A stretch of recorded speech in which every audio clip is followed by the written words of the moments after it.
প্রতিদিন নিত্য নতুন ভালোবাসার গল্প পেতে, দেখতে এবং শুনতে আমাদের ভয়েস অফ ইমন চ্যানেলটি সাবস্ক্রাইব করে পাশে থাকা বেল আইকনটি ক্লিক করুন। ধন্যবাদ।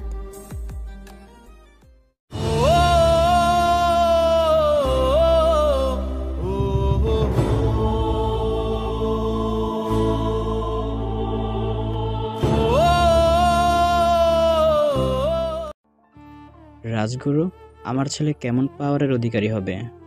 মাই কিং, আমায় অভয় দিলে বলতে পারি। মাথা নিচু করে বলল, ও রাজগুরু, তোমার যা মনে হয় বলে ফেলো, হোক সেটা ভালো বা খারাপ। কিং, আপনার কি পৃথিবী নামক গ্রহের কথা মনে আছে, যেখানে মানুষ বসবাস করে? সেই তুচ্ছ মানুষগুলোর সাথে আমার ছেলের কি সম্পর্ক?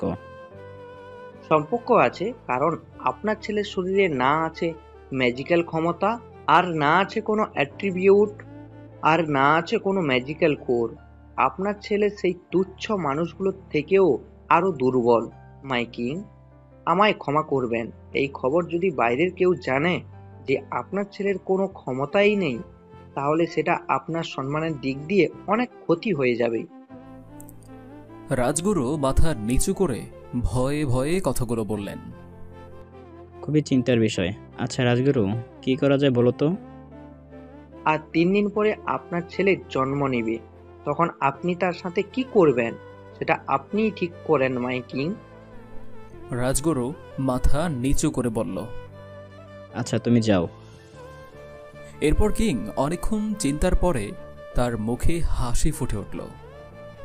আজকে কিংয়ের ছেলে হলো। কিং সেই সময় দ্রুত সেই রুমে যায় আর সকল দাসীকে এই সব কথা বাহিরে জানাতে বারণ করল। এমনকি তার স্ত্রীকেও না। সবাইকে বলতে বলেছে তার মৃত সন্তান হয়েছে। যদি তাদের মধ্যে কেউ বাহিরে এই সত্যিটা বলে তাহলে সবার গর্দান কাটবে। তাই কেউ ভয়ে মুখ খুলল না। কিং তাদের সবাইকে 20টি করে স্বর্ণের মুদ্রা দিয়ে দিল এবং সেই ছেলেটাকে তার বিশ্বস্ত এক সৈনিককে দিয়ে বলল, এই বাচ্চাকে ডেথ কোয়াতে ফেলে আসো। খবরদার কেউ যেন এই ব্যাপারে কিছু জানতে না পারে, জানলে তুই শেষ। জো হুকুম মাই কিং।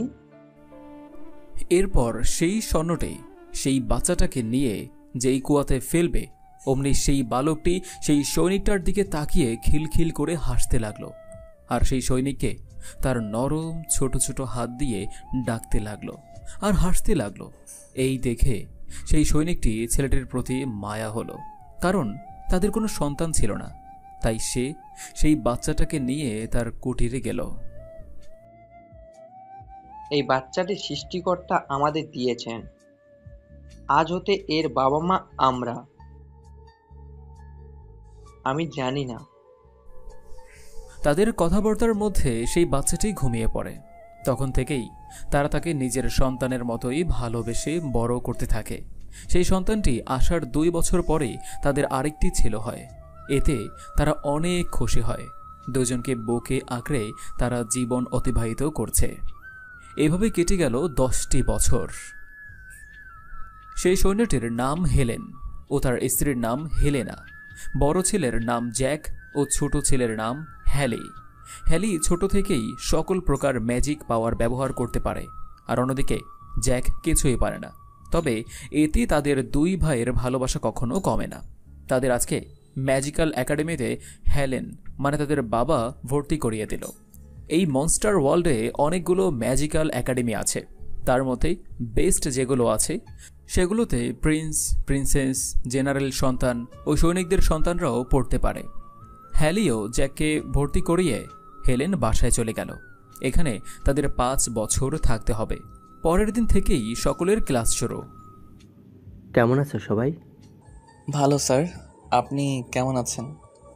ভালো। আমি লরি। আমি তোমাদের ফাইটার টিচার। কীভাবে শত্রুপক্ষকে খুব সহজেই ধরাশায়ী করা যায় আমি তা শেখাবো। তাইলে চলো যাওয়া যাক। এটা বলার সাথে সাথে আমরা সবাই একটা মাঠে চলে এলাম। এরপর আমাদের দুজন দুজন করে ফাইট করতে বলা হলো। সবাই করতে লাগলো, আর আমার ফাইট পড়লো একটা মেয়ের সঙ্গে। আমি তো কিছুই পারি না। সোরটাও উল্টো ধরেছি, মানে ব্লেডের জায়গায় ধরেছি, আর হাতল ওই মেয়েটার দিকে তাক করে এটা দেখে সবাই হাসাহাসি করতে লাগলো। আর আমার ছোট ভাই সবার সামনে আমায় একটা চর মারল। চর খেয়ে আমি কাঁদতে কাঁদতে আমার রুমে গেলাম। এই দৃশ্য দেখে সেদিনের মতো আর কারো ক্লাস করা হলো না। পরের দিন আমি উঠে ফ্রেশ হয়ে বাইরে ক্যান্টিনে গেলাম খেতে। সবাই আমার দিকে তাকিয়ে হাসাহাসি করছে। আমি খাবার কোনো মতে খেয়েই ক্লাসের দিকে হাঁটতে লাগলাম। সামনে ছিল এই রাজ্যের বড় প্রিন্স, মানে এক হিসেবে আমার ছোট ভাই, কিন্তু আমরা কেউ কাউকে চিনি না। সেই প্রিন্সের সাথে ধাক্কা খেয়ে পড়ে যাই। প্রিন্স উঠেই আমায় একটা চড় মারল আর বলল, আজকে আমার জন্মদিন, তাই তোকে ক্ষমা করে দিলাম। আর যদি আমার সামনে আসোস তাহলে সেদিনই তোর জীবনের শেষ। আমি মাথা নিচু করে কথাগুলো শুনে প্রস্থান করলাম। আমি ক্লাসে ঢুকে সবার শেষের বেঞ্চে বসলাম। কিছুক্ষণ পর আমাদের ক্লাসে আরেকজন ছাত্র ঢুকলো। ঢিলা ঢালা জামা কাপড়, ইয়া বড় একটা চশমা, চুলগুলো উস্কো খুস্কো, জামা কাপড় তালি দেয়া, পায়ে ছেঁড়া জুতো, এক কথায় খ্যাত টাইপের। সে ছেলেটাও পিছনের সিটে এসে আমায় বলল, আমি কি বসতে পারি? জি ভাই, বসুন। এরপর ছেলেটা আমার পাশে বসলো। এতে সবাই হাসি যেন আরও বেড়ে গেল। কিছুক্ষণ পর একজন ম্যাডাম এলো। শুভ সকাল, কেমন আছো সবাই? ভালো ম্যাম, আপনি কেমন আছেন? ভালো। আমি তোমাদের এনার্জি টিচার।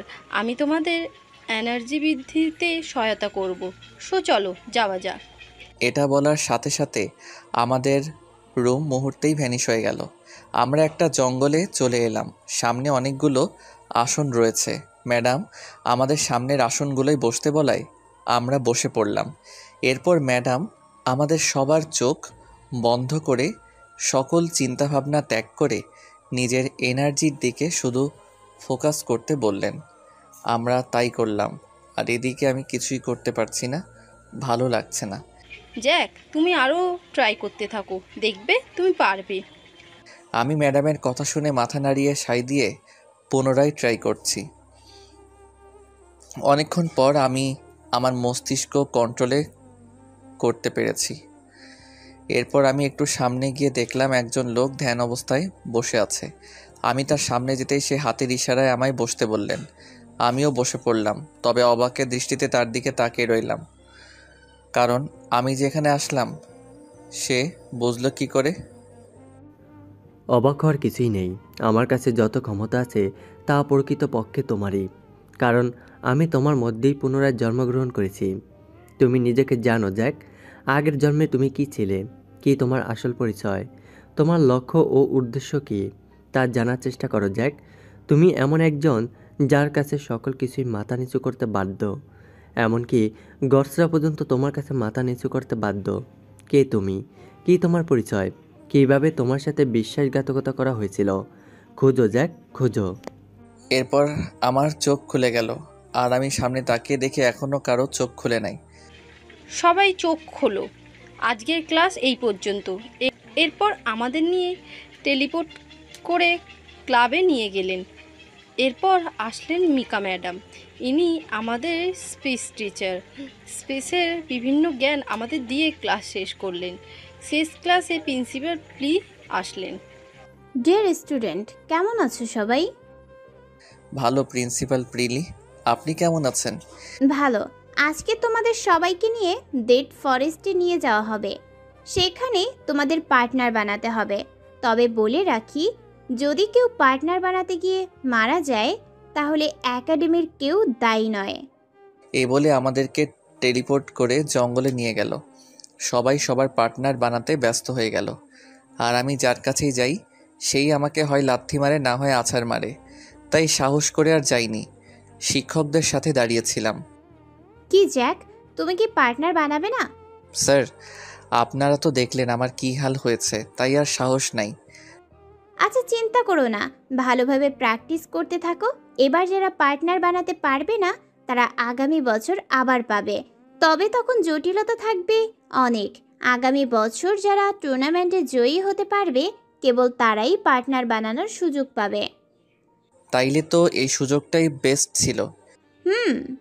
এরপর সবার পার্টনার বানানো শেষ হলে আমরা যার যার রুমে চলে গেলাম। ও আপনাদের তো বলাই হয় নাই, যে ছেলে আমার কাছে বসেছিল সে এখন আমার বন্ধু। তার নাম শুভ। ও আর আমি কোনো পার্টনার বানাতে পারি নাই। এর পরের দিন আমি লাইব্রেরিতে গেলাম। গিয়ে এই মনস্টার ওয়ার্ল্ডের ইতিহাস ও বিভিন্ন স্পেলের বই, সোর্ড ফাইটের বই, আরও কিছু প্রয়োজনীয় বই নিয়ে আমার রুমে গেলাম। সকল ক্লাস শেষে আমি আর শুভ আমাদের রুমের দিকে যেতে নিচ্ছিলাম, অমনি আমার সাথে এক ছেলের ধাক্কা লাগে। ছেলেটা উঠেই আমায় চড় মারে আর বলে, তুই আমার ধাক্কা দিয়ে অনেক বড় ভুল করেছিস। তোকে আমি ডেট ফাইটের চ্যালেঞ্জ দিচ্ছি, হয় চ্যালেঞ্জ গ্রহণ করবি না হয় মৃত্যুদণ্ড। বল কোনটা চাস? আমরা আপনার চ্যালেঞ্জ গ্রহণ করলাম। বলেন কখন ফাইট হবে? বাহ, তোদের তো ভালোই দম আছে। ডেট ফাইটের কথা শুনেও ভয় লাগে নাই। কালকে ছুটির পরে ট্রেনিং স্টেডিয়ামে হবে। এই বলে ছেলেটা চলে যেতেই আমি ধপ করে নিচে বসে পড়লাম। কিরে তোর আবার কি হলো? আমি আর এই একাডেমিতে পড়বো না। বন্ধু, যেভাবেই পারিস আমায় বের করে দে, আমি মরতে চাই না। বেশি কথা বললে তারপরে কান ফাড়াই দেবো। চল কালকেই দেখবি খেয়ে যেতে। আজকে আমাদের ফাইট হবে, জানি না কি হবে। আজকেও আমি সেই দিনের লোকটাকে দেখেছিলাম। আজকেও বলল আমি নাকি অনেক শক্তিশালী, কিন্তু আমার মধ্যে কোনো পাওয়ার ফিল করতে পারি না। স্বপ্ন। আমি জানি দেখ, তুমি আমার কথা বিশ্বাস করতে পারছো না, কিন্তু এটাই সত্য। আমাকে ওরা শুধু চিল ও অন্ধই করে নাই, তারা এমন কিছু করেছিল যার জন্য আমার মৃত্যু ঘটে। কিন্তু মহান সৃষ্টিকর্তা আমায় আরেকটা সুযোগ দিয়েছেন। আমি আবার পুনর্জন্ম লাভ করেছি, আর এবার আমাকে আমার পূর্ণ ক্ষমতা দেওয়া হয়েছে। আমি আর তুমি একই ব্যক্তি জ্যাক। আমাকে চেনো জ্যাক? তুমি কে, কি তোমার পরিচয়? তোমার জন্য সমগ্র সৃষ্টি বসে আছে জ্যাক। শয়তান লুসিফার বর্তমান অধিক শক্তিশালী হয়েছে। বর্তমানে সাধারণ মানুষ ও সাধারণ মনস্টারদের অনেক কষ্টে দিন যাচ্ছে। তাদের মুখে তোমাকেই হাসি ফোটাতে হবে জ্যাক। শুধু সময়ের অপেক্ষা জ্যাক। আর আমি এখন ক্লাসে বসে আছি। আজকে মনটা ভীষণ খারাপ। হয়তো আজই আমার জীবন শেষ। আমার যে অবস্থা, ছোট একটা ম্যাজিকের আঘাতেই তো আমি শেষ হয়ে যাব। কি রে জ্যাক, তোর মুখটা আজকে অমন লাগছে কেন? আজকেই তো আমার মৃত্যু হবে, তাইলে আমার কি করা উচিত বল? এটাকে মৃত্যু হিসাবে না নিয়ে যুদ্ধ হিসাবে নিয়ে দেখ, খারাপ লাগবে না। ধর তুই কোনো যুদ্ধক্ষেত্রে আটকে গেলি, তুই তো কিছুই জানোস না, তারপরে বাঁচার জন্য হলো তুই তোর সর্বোচ্চ শক্তি প্রয়োগ করবি, তাই তো? হুম। এইটাই তোকে বলছি। শোন, দুর্বল হয়ে অনেকদিন বাঁচার চেয়ে অন্যায়ের প্রতিবাদ করে যুদ্ধ করে কিছু সময় বাঁচা তার চেয়েও হাজার গুণ সম্মানের। আমরা কোনো অপরাধ করিনি, তাই বলে অন্যায়কে মেনে নেব না। হয়তো ওই লোকটা আমাদের চেয়ে অনেক শক্তিশালী, তারপরও আমরা তার অন্যায়ের প্রতিবাদ করতে পারছি, এটাই অনেক। কি ঠিক বললাম তো? ঠিক বলছস। আমাদের কথার মাঝেই ম্যাডাম চলে এলেন। সবাই বসো, আজকে আমি তোমাদের শর্ট ম্যাজিক কী তা শেখাবো। এই বলেই আমাদের মাঠে নিয়ে গেলেন। এরপর কিভাবে সোর্ডে ম্যাজিক পাওয়ার ব্যবহার করতে হয় তা শিখিয়ে দিলেন। আমি তো কিছুই পারি না। এভাবে একে একে সব ক্লাস শেষ হলো। আমিও শুভ হেঁটে হেঁটে স্টেডিয়ামে যাচ্ছি।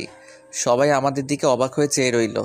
আমরা সোজা স্টেডিয়ামের ভেতর ঢুকে ওই ছেলেটার সামনে দাঁড়ালাম। বাহ, তোদের তো দেখি দম আছে। ভালো, চল শুরু করি। এটা বলেই সে কিছু একটা স্পেল পড়ল। এতে আমাদের পুরো শরীর অসাড় হয়ে গেল, নড়াচড়া করতে পারছি না। এরপর আমাদের গলা বরাবর বেশ কয়েকটা স্লাইস দিল। স্লাইসগুলো আমাদের দিকে আসতেই শুভ তৎক্ষণাৎ তার হাতে দ্য লিজেন্ডারি ডেস্ট্রয়ার সোর্ড এনে একটা খুবই শক্তিশালী স্লাইস দিল। এই স্লাইসটা সেই ছেলের সব স্লাইস ধ্বংস করে ছেলেটার দিকে যেতে লাগলো। ছেলেটা এটা দেখে তার চারপাশে সুপার এন্টি ডেস্ট্রয়ার ব্যারিয়ার দিল, কিন্তু আশ্চর্যের বিষয় হচ্ছে স্লাইসটি ব্যারিয়ারে আঘাত করেই ধ্বংস হয়ে গেল।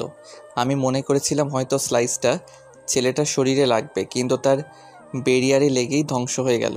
এটা দেখে শুভ আরও রেগে গেল।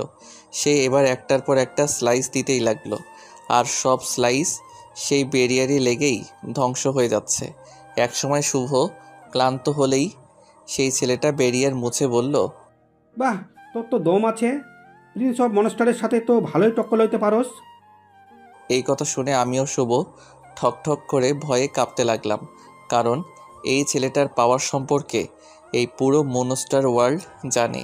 সে এই পুরো মনস্টার ওয়ার্ল্ডের সবাইকে হারিয়ে এই উপাধি পায়, দ্য প্রিন্স অফ মনস্টার। তোদের মারা ইচ্ছা ছিল না, তবে এবার তো মারতে মনে হচ্ছে। এই বলে আমাদের দিকে the destroy and kill anything spell পড়ল। আমাদের চারপাশে অনেক ঘূর্ণিঝড় উঠল। প্রতিটা ঘূর্ণিঝড় অন্ধকারের চেয়েও কালো ছিল, আর সেই ঘূর্ণিঝড়গুলো হতে খুবই ভয়ঙ্কর রকমের শব্দ আসছিল। আমরা তো ভয়ে শেষ। শুভ তো পাগলের মতো চারদিকে তার সোর্ড দিয়ে স্লাইসের পর স্লাইস দিতে লাগলো। হঠাৎ চারপাশের ঘূর্ণিঝড় আমাদের ঘিরে ফেললো। এরপর আমাদেরকে খুবই ভয়ঙ্কর দেখতে অনেকগুলো প্রাণী ঘিরে ধরলো।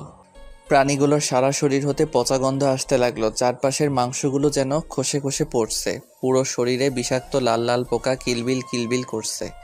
সেই প্রাণীগুলোর চোখ রক্তের চেয়েও লাল। রক্তগুলো চুয়ে চুয়ে পড়ছে। আমরা গন্ধের কারণে বমি করতে লাগলাম। আমরা খেয়াল করলাম সেই প্রাণীগুলো আমাদের বমিও চেটে চেটে খেয়ে ফেলল। এ দেখে আমরা আরও বমি করতে লাগলাম। এরপর সেই প্রাণীগুলো সব পরিষ্কার করেই আমাদের উপর ঝাঁপিয়ে পড়ল, আর আমরা সর্বশক্তি দিয়ে চিৎকার করে উঠলাম, না! সেই প্রাণীগুলো আমাদেরকে পাগলের মতো কামড়াতে লাগলো, আর আমরা সেগুলোর সাথে পারছি না। একসময় শুভর ঘাড়ে কামড় দিয়ে মাথা আলাদা করে দিল, আর শুভ নিস্তেজ হয়ে পড়ে রইল। এই শুভই আমার একজন বন্ধু ছিল। এটা দেখে যেন আমি পাথর হয়ে গেছি। প্রাণীগুলো শুভর সাথে আমাকেও কামড়িয়ে খেতে লাগলো। আমার যেন আর বোধশক্তি নাই বললেই চলে। হঠাৎ শুভর একটা কথা আমার চোখে ভেসে উঠল। দুর্বলের মতো অনেক দিন বাঁচার চেয়ে অন্যায়ের প্রতিবাদ করে যুদ্ধ করে কিছু সময় বাঁচা তার চেয়ে হাজার গুণ সম্মানের। এই কথাটি আমার মাথায় আসতেই রাগে আমার শরীর থরথর করে কাঁপতে লাগলো, আর অল্প অল্প করে আমার শরীর হতে গোল্ডেন ওরা বেরোতে লাগলো। আমার গোল্ডেন ওরা একসময় এতটাই তীব্রভাবে বেরোতে লাগলো যে এই বিশাল কালো ঘূর্ণিঝড়ের কালার মুহূর্তেই গোল্ডেন কালারের হয়ে গেল। উপরের পুরো আকাশ গোল্ডেন রঙের হয়ে গেল। বাহিরের সবাই এই সকল দেখে এতটাই অবাক ও ভয় পেল যে তারা সবাই মূর্তির মতো বসে রইল। আর যেই ছেলেটা আমাদের অ্যাটাক করেছে সেও ভয় পেয়ে উল্টো দিকে দৌড়াতে লাগলো। এই গোল্ডেন অরার কথা সবাই গল্পে পড়েছে, বিভিন্ন বইয়ে পেয়েছে। ইতিহাসের সবচেয়ে শক্তিশালী অরা হচ্ছে এই গোল্ডেন অরা। এই গোল্ডেন অরার যে রাজা ছিল তার নাম ছিল গোল্ডেন কিং নিভান।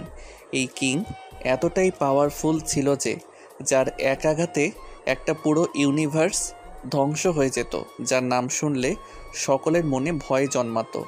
অন্যায় অপরাধ করতে সবার হাজারবার ভাবতে হতো। আমার চারপাশ দিয়ে গোল্ডেন অরা প্রচুর পরিমাণে বেরোতে লাগলো। হঠাৎ করে এক বিশাল আকারের গোল্ডেন বল হঠাৎ আমার সামনে দৃশ্যমান হলো। এরপরে তা ধীরে আমার ভেতরে ঢুকে গেল, আর আমি ব্যথায় অজ্ঞান হয়ে যাই। আমার অজ্ঞান হবার পরে চারপাশের গোল্ডেন অরার থেকে কিছু অরা আমার বন্ধু শুভর শরীরে আমার মাথায় ঢুকে ধীরে ধীরে তার মাথা ও শরীর একত্র হয়ে যায়। সেও মরার মতো পড়ে আছে। হ্যাভেন, কি হলো? এরকমভাবে পুরো হেভেন কেঁপে উঠল কেন? সেনাপতি? জি লিডার। এমনভাবে হেভেনে কম্পন হলো কেন? খোঁজ করো, কি বিপদ আসতে চলেছে। অন্য একজন গডের দ্রুত আগমন। লিডার, গড অফ ফায়ার, বলো কি জন্য এসেছো? লিডার, বিভিন্ন ইউনিভার্সের তীব্র গোল্ডেন অরা দেখা মিলেছে। এই অরা অনেক অনেক শক্তিশালী, কারোর হবে না। এটা কিভাবে সম্ভব? গোল্ডেন কিংকে তো আমরা সিল করে ধ্বংস করেছি, আর আমরা আমাদের সকল ক্রেডিটসটার পাওয়ার দিয়ে তার মৃত্যু নিশ্চিত করি, আর তার যে পুনরায় জন্মগ্রহণ না করতে পারে সে ব্যবস্থাও করেছি। তাইলে এটা কিভাবে সম্ভব? নাকি এই অন্তত শক্তিশালী, আবার পেছনে অন্য কারোর হাত আছে? সেনাপতি, খবর লাগাও, এই আবার মালিক কে? আমি এখনই বেরিয়ে পড়ছি। এই বলে সেনাপতি দ্রুত গতিতে বেরিয়ে গেল। কে হতে পারে এই আরার মালিক? সে খারাপ নাকি ভালো, খোঁজ করতে হবে। গড লিডার মনে মনে ভাবলেন, আমি অজ্ঞান অবস্থায় আমার সকল স্মৃতি মনে পড়তে শুরু করলো। আমি কি ছিলাম, কি আমার পরিচয়? আমি মরার পরে আমার সৈন্যগুলো বিনাশ হয়ে যায়। এক কথায় আমার সকল কিছু মনে পড়ে গেল। ধীরে ধীরে চারপাশ অন্ধকার হয়ে গেল। হঠাৎ আমার চোখে আলো পড়তে ধীরে ধীরে চোখ খুলে দেখলাম সামনে প্রিন্সিপাল প্রিলি দাঁড়িয়ে আছেন।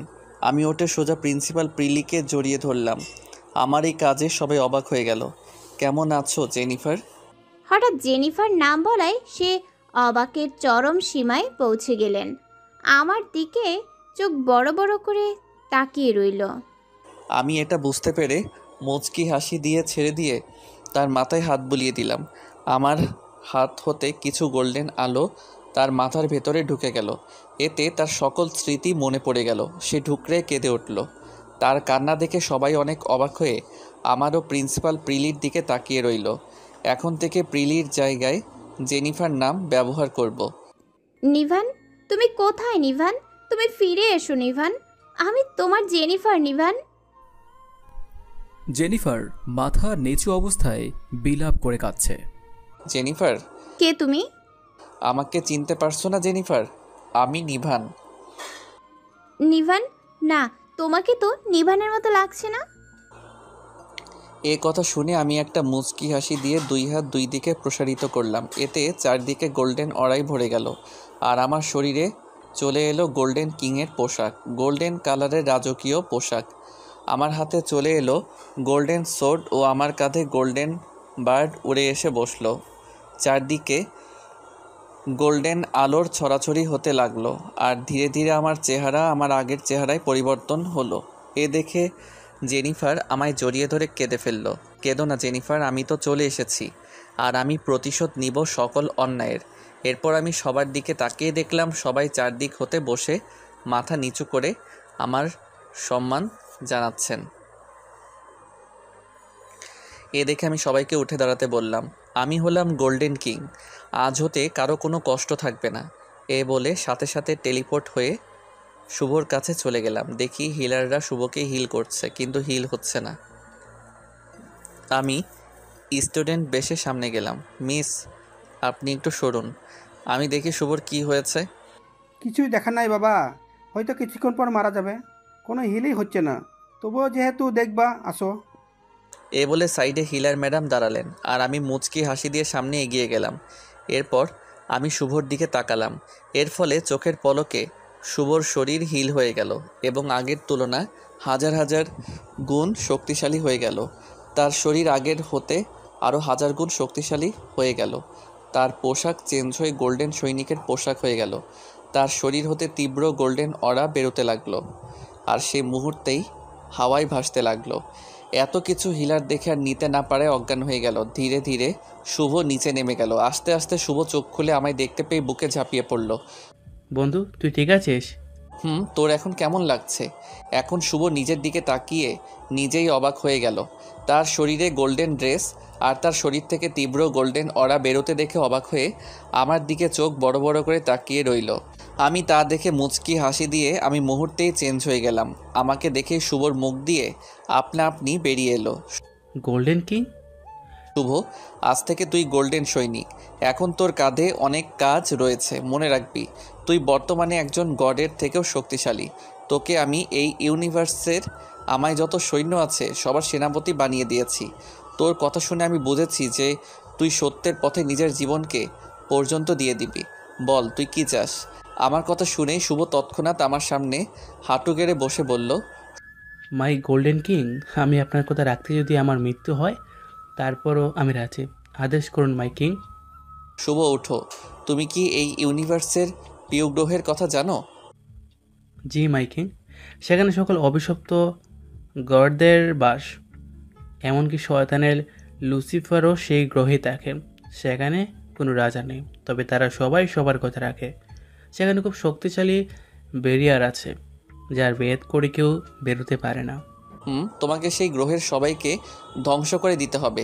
একটা কথা মনে রেখো, যাদের রক্তে রয়েছে বেঈমানি তাদেরকে যত ছাড় দিবে পরবর্তীতে তারা আরও শক্তিশালী হয়ে তোমাকে অ্যাটাক করবে। হয়তো তখন তুমি নাও বিজয়ী হতে পারো, তাই তাদেরকে ধ্বংস করাই ভালো হবে। আপনার হুকুম আমি আমার জীবন দিয়ে হলেও রাখবো। তবে আমি জানি যে সেখানে লুসিফার নেই, বরং তার একটা সত্তা রয়েছে। তাইলে আমি কিভাবে মারবো? শুধু লুসিফার না, ওখানে যারা আছে সবাই সেই সকল গডদের একটা করে সত্তা। তারা সবাই ধ্যানে আছে প্রত্যেক সত্তাকে শক্তিশালী করার। যখন সব সত্তা পূর্ণ শক্তিশালী হবে তখনই তারা এই সৃষ্টিকে ধ্বংস করতে মরিয়া হয়ে উঠবে। তাই যা করার তা দ্রুতই করতে হবে। তুমি তোমার সৈন্য প্রস্তুত করে এগিয়ে যাও। নিশ্চয়ই বলতে হবে না যে তোমার সৈন্য কোথায় আছে। তবে তোমাকে একটা কথা বলি, যাকে তোমার মনে হবে যে সে সত্যের জন্য জীবন দিতে সর্বদাই প্রস্তুত, তাকেও তুমি গোল্ডেন সৈন্য বানাতে পারো। এই বলে আমি তার মাথায় হাত দিলাম। এতে আমার শরীর হতে কিছু গোল্ডেন পাওয়ার শুভর ভেতরে ঢুকে গেল, আর শুভ মাথা নিচু অবস্থায় টেলিপোর্ট হয়ে চলে গেল। এরপর আমি আমার স্ত্রীর কাছে টেলিপোর্ট হয়ে গেলাম। চলো জেনিফার, আমাদের রাজ্যে। সত্যি বলছো তুমি? আনন্দে তার চোখ দিয়ে দুফোঁটা পানি গড়িয়ে পড়ল। চলো। চলো। এরপর আমিও জেনিফার মুহূর্তে টেলিপোর্ট হয়ে গোল্ডেন রাজ্যে চলে এলাম। এই রাজ্যের কথা কেউই জানে না, এমনকি ইতিহাসের কোথাও এই রাজ্যের হদিস নেই। আমিও জেনিফার হাঁটতে হাঁটতে আমাদের প্রাসাদের বাইরে দাঁড়িয়ে দেখছি। আগে যেরকম ছিল এখনও সেরকমই আছে। এরপর আমরা সরাসরি রাজসভায় উপস্থিত হলাম। আমাদের দেখে সেনাপতি এগিয়ে এলো। কে আপনারা? আপনাদের তো চিনছি না। আমি কথা শুনে সেনাপতির কাঁধের উপর হাত রেখে বললাম, কেমন আছো রিক? আপনি আমার নাম কিভাবে জানলেন? এই নাম তো আমার কিং ছাড়া কারো জানার কথা নয়। একমাত্র তিনিই আমায় একলা পেলে এই নামে ডাকতেন। কে আপনি? আপনার পরিচয় দিন, নইলে আমরা অ্যাটাক করতে বাধ্য হব। আমি কথা শুনে একটা মুচকি হাসি দিয়ে আমি আগের রূপে এলাম। আমায় দেখে সাথে সাথে সবাই দ্রুত আমার সামনে এসেই হাঁটু গেড়ে বসে রইল। মাই কিং, আমায় ক্ষমা করুন, আমি আপনাকে চিনতে পারি নাই। মাথা নিচু অবস্থায় বলল, এখন এই কথা বাদ দাও, সবাই উঠো। সমস্ত সৃষ্টি আজ ধ্বংসের মুখে, তাই আমাদের সকল কিছু খুব দ্রুতই সমাধান করতে হবে। আমার কথা শুনে সবাই উঠে দাঁড়ালো। এরপর সবাইকে কাজ বুঝিয়ে দিয়ে আমরা আমাদের রুমে বিশ্রাম করতে গেলাম। বিশ্রাম নেওয়ার পরে আমি রাজসভায় উপস্থিত হলাম। মাই কিং, আমরা প্রস্তুত আছি, আমাদের আদেশ করুন। আমি এখন দেখতে গেলে ছোট, আগে অনেক যুদ্ধ করেছি। তুমি আমাদের রাজ্যসহ সকল ইউনিভার্সে আমাদের যত সৈন্য আছে সব জায়গায় হতে সবচেয়ে শক্তিশালী 10 জন করে গোল্ডেন সৈন্য আমাদের রাজ্যে পাঠাতে বলো। আজ বিকেলের মধ্যে সবাইকে দেখতে চাই। আর আরে একটা কথা, আমাদের রাজ্যের সবচেয়ে শক্তিশালী 19 জন আর তুমি, এই নিয়ে 20 জন এখানে উপস্থিত হবে। বলবে এইসব আমার মানে গোল্ডেন কিংয়ের আদেশ। আমাদের এই রাজ্যে ইতিহাসের সবচেয়ে ভয়ঙ্কর প্রতিযোগিতা হবে। যে জিতবে তাকে গোল্ডেন কিং নিজ হাতে পুরস্কার দেবে। প্রতিযোগিতা কিভাবে হবে তা আমি তোমায় বলে দিচ্ছি। এ বলে সেনাপতির মাথায় হাত বুলিয়ে দিলাম। এতে আমার হাত হতে কিছু গোল্ডেন আলো তার মাথায় ঢুকলো। এরপর সে কিছুক্ষণ চোখ বন্ধ করার পরে চোখ খুলে অবাক দৃষ্টিতে আমার দিকে চেয়ে রইল, আর আমি একটা মুচকি হাসি দিলাম। এরপর সেনাপতি চলে গেল, আর আমি প্রতিযোগিতার আয়োজন করার জন্য সবাইকে আদেশ দিয়ে টেলিপোর্ট হয়ে ব্ল্যাক মনস্টার ওয়ার্ল্ডে চলে গেলাম। সেখানে প্রজাদের উপর নির্মম অত্যাচার করা হয়। আমি যাওয়ার পরে আমি একটা স্পেল পড়লাম, এতে আমি একজন সাধারণ মনস্টারে পরিণত হলাম। আমাকে দেখে সেনাপতি আমায় আটকালো। কে তুই? বিনা অনুমতিতে ঢুকেছিস? আমি কিংয়ের সাথে দেখা করতে চাই। কিংয়ের সাথে দেখা করতে হলে আগে তোমাকে ফাইটে জিততে হবে, তাহলে তার দেখা পাবে। আর যদি হেরে যাও তাহলে তোকে সহ তোর পুরো পরিবারকে ধ্বংস করা হবে। বল, রাজি? জি রাজি। এরপর সেনাপতি আমায় নিয়ে ট্রেনিং স্টেডিয়ামে চলে গেল। এদিকে আমার সেনাপতি তার সাথে প্রায় 2 লক্ষাধিক খুবই শক্তিশালী গোল্ডেন সৈন্য নিয়ে এলো। এরা এক একজন এতটাই শক্তিশালী যে গডসরা পর্যন্ত তাদের কাছে কিছুই না। এটাই ইতিহাসের সবচেয়ে শক্তিশালী এক বিশাল বাহিনী। এদের সাথে অগণিত গডসরাও এসেছেন কি হয় তা দেখার জন্য। প্রিয় সৈন্যদল, আজকে তোমাদের ইতিহাসের সবচেয়ে শক্তিশালী ও ভয়ঙ্কর এক প্রতিযোগিতা হবে। এরকম ভয়ানক প্রতিযোগিতা আজ পর্যন্ত না কোথাও হয়েছে, না কোনো যুদ্ধে। বিজয়ী 100 জনকে পুরস্কার স্বয়ং দা গোল্ডেন কিং দিবেন। এই কথা শুনে সবাই আনন্দে উল্লাসে ফেটে পড়ল। আর ওইদিকে গডসরা চিন্তায় পড়ে গেল, গোল্ডেন কিং কি আবার ফিরে এলো? মাননীয় সেনাপতি, আমার কিছু জানার আছে। হয়তো আমি পরাজিত হব, তার আগে মনে করেন আমার কিছু শেষ ইচ্ছা। বলো বলো। আচ্ছা মাননীয় সেনাপতি, আমাদের কিংয়ের পক্ষে কতজন গডস রয়েছেন? তা জেনে তুই কি করবি? মনে করেন আমার শেষ ইচ্ছার একটা ইচ্ছা। তাহলে শোন, আমাদের কিং অনেক শক্তিশালী, তার পক্ষে শক্তিশালী 70 জন গডস আছেন। সেনাপতি বুক ফুলিয়ে বললেন, আমি চাই এই 70 জন গডের সাথে ফাইট করতে। তোর যে অবস্থা, আমাদের যে কোনো ছোট এক সৈনিকই তো তোকে মেরে ফেলবে, আর তুই কিনা 70 জন গডদের সাথে ফাইট করবি? অট্র হাসিতে ফেটে পড়ছেন। ধরে নেন না মহামান্য সেনাপতি, এটা আমার জীবনের একেবারে শেষ ইচ্ছা। আর মৃত্যুর আগে একেবারে এতগুলো গডসদের। আচ্ছা চিন্তা করিস না, আমি কিংকে জানাচ্ছি।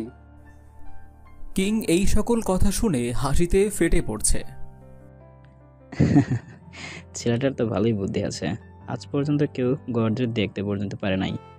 আর এই বালকটা মৃত্যুর আগে 70 জন গডের সাথে ফাইট করতে চায়। অনেক উচ্চস্বরে হাসতে লাগলো। জি মাই কিং, এই সুযোগে আমাদের মতো সাধারণ মনস্টারও গডের দেখা পাবে। মাথা নিচু অবস্থায় বলল, ঠিকই বলেছিস।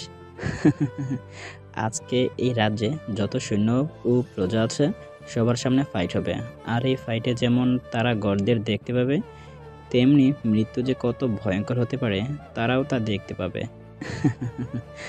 এরপর কিংয়ের আদেশে পুরো রাজ্যের সবাইকে আসনে বসানো হয়েছে, আর আমাকে স্টেডিয়ামে ঢুকানো হলো। প্রজাদের মধ্যে অনেকেই বলাবলি করতে লাগলো। এরকম আরও অনেকে অনেক রকম কথা বলাবলি করতে লাগলো, আর দুঃখ ভরা চোখ নিয়ে আমার দিকে চেয়ে রইল। সবার চেহারা মলিন। আমি এইসব দেখছি আর শুনছি, আর আমি মনে মনে ভাবছি, আজকেই তোমাদের দুঃখ দূর করে দেব।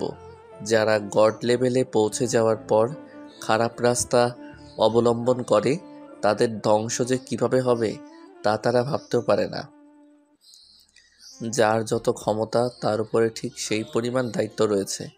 আমি যখন এগুলো ভাবছি, ঠিক এই সময় পুরো রাজ্য থরথর করে কাঁপতে লাগলো, আর এদিকে সবার কলিজা শুকিয়ে যেতে লাগলো। আর আমি বুঝতে পারলাম যে গডসটা আসছে। হঠাৎ আমার চারপাশে ঘিরে 70 জন গড দৃশ্যমান হলো। আমি তাকিয়ে অবাকের ভান করলাম। গডের মধ্যে একজন, জি মহামান্য গডগণ, তাইলে চলুন ফাইট শুরু করি। কেন, আপনারা কি ভয় পাচ্ছেন আগে আঘাত করতে, নাকি আপনাদের শক্তিতে সন্দেহ আছে? চিন্তা করেন না, আপনাদের বেশি যন্ত্রণা দিয়ে মারব না। আমার এই কথাগুলো শুনে গডদের সাথে কিংয়েরও রাগ অনেক বেড়ে যায়। তবে সে দাঁতে দাঁত চেপে রাগ কন্ট্রোল করতে লাগলো, আর স্টেডিয়ামে সবাই অবাক চোখে আমার দিকে তাকিয়ে রইল। এরপর তারা তাদের হাতে লেজেন্ডারি গড সোর্ড আনলো। এরপর সবাই চারদিক দিয়ে একসাথে স্লাইস দিল, আর আমি মুচকি হাসি দিয়ে খুবই স্মুথভাবে সেই স্লাইসগুলো এড়িয়ে অন্য জায়গায় দাঁড়ালাম। এখন আমার এই কাজ দেখে যেন কেউ কারো চোখকেই বিশ্বাস করতে পারছে না। ছেলেটা এমনভাবে এড়িয়ে গেল, মনে হলো এটা তাদের কাছে বাচ্চাদের খেলা মাত্র।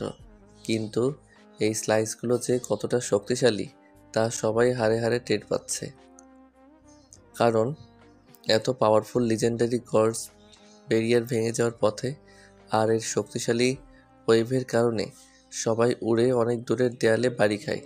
এমনকি কিংয়েরও এরকম হয়, কারণ এই স্লাইসগুলো এত শক্তিশালী ও এত দ্রুত গতিতে এসেছে যা কেবল কোনো শক্তিশালী গডসরাই দেখতে পারে। আর কিং যেহেতু প্রায় 80% গডের ক্ষমতার অধিকারী, তাই সেও কিছুটা আন্দাজ করতে পারল। আমার এত দ্রুত গতি দেখে কিংও বড় করে ঢোক গিলল, কী হবে তাই সে ভাবছে। আর অন্যদিকে গডসরাও আমার এই কাজে একটু নয় বরং অনেক বেশি অবাক হয়ে গেল। কি আপনাদের হাওয়া কি শেষ হয়ে গেল নাকি? কি বাচ্চাদের মতো স্লাইস দিচ্ছেন? পুরো শক্তি দিয়ে আমায় আঘাত করুন, হা হা হা। আমার এই কথা শুনে স্টেডিয়ামে বসা অনেকের মধ্যে এক প্রশান্তির বাতাস বয়ে গেল। তারা ভাবছে হয়তো তাদের অত্যাচারের শেষ দিন বুঝি চলে এলো। সেই গর্দের মধ্যে একজন, আমি এক বাচ্চা ছেলে। তোরা তো দেখছি শুধুমাত্র নামমাত্র গড, এছাড়া আর কিছুই না। এত কম পাওয়ারের স্লাইসগুলোকে বলছিস পাওয়ারফুল, হা হা হা। আমার হাসি যেন তাদের শরীরে কাঁটা দিয়ে উঠল। তারা আমায় আক্রমণ করবে তার আগে আমি বললাম, আমার রাজ্যের ট্রেনিং স্টেডিয়াম এত বড় যে কোটি কোটি মনস্টার এখানে অনায়াসে বসতে পারে, তাই তাদের আর কোনো প্রবলেম হলো না। এখন স্টার ইউনিভার্সের চি গ্যালাক্সি হতে আসা শক্তিশালী গোল্ডেন সৈনিক দলের সাথে একই ইউনিভার্সের পি গ্যালাক্সির টুর্নামেন্ট শুরু হতে যাচ্ছে। তোমরা স্টেডিয়ামের ভিতরে প্রবেশ করো। আর সবাই লক্ষ্য করুন, প্রথম টুর্নামেন্টের সকল দলকে অংশগ্রহণ করতে হবে। তোমরা তোমাদের সর্বশক্তি দিয়ে লড়াই করবে।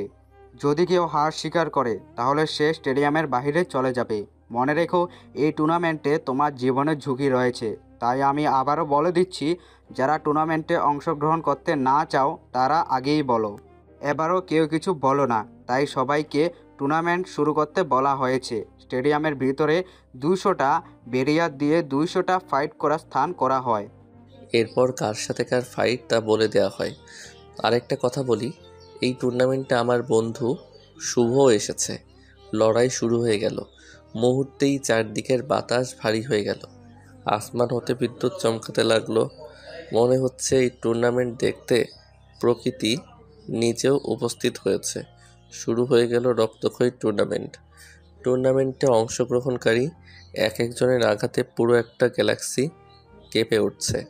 বিভিন্ন গ্যালাক্সিতে এই পাওয়ারের কারণে সৃষ্টি হচ্ছে বিশাল বিশাল সুপারনোভা বিস্ফোরণ।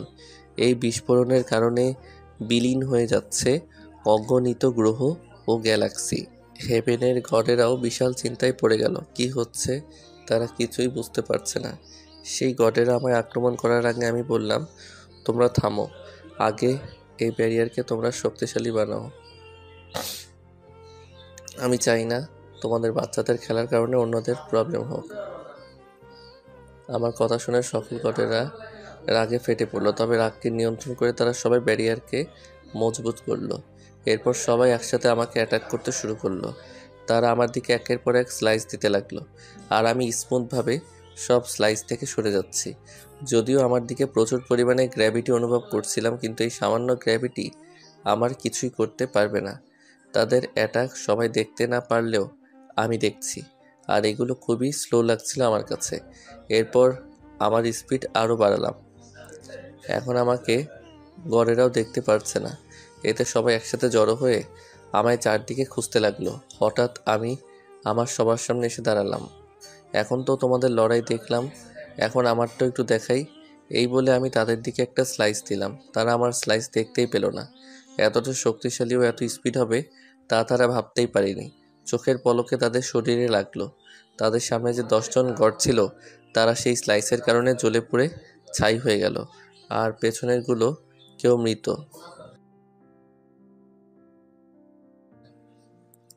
এই বলে সবাইকে দ্য 1000 সোর্ড অ্যাটাক করার নির্দেশ দিল।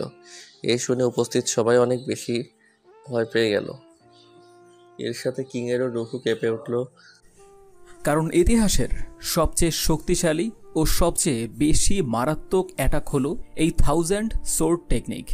এই টেকনিকে প্রতি স্লাইডে হাজারেরও বেশি শক্তিশালী সোল্ডের স্লাইড বের হয়ে সরাসরি লক্ষ্য বস্তুকে আঘাত হানে।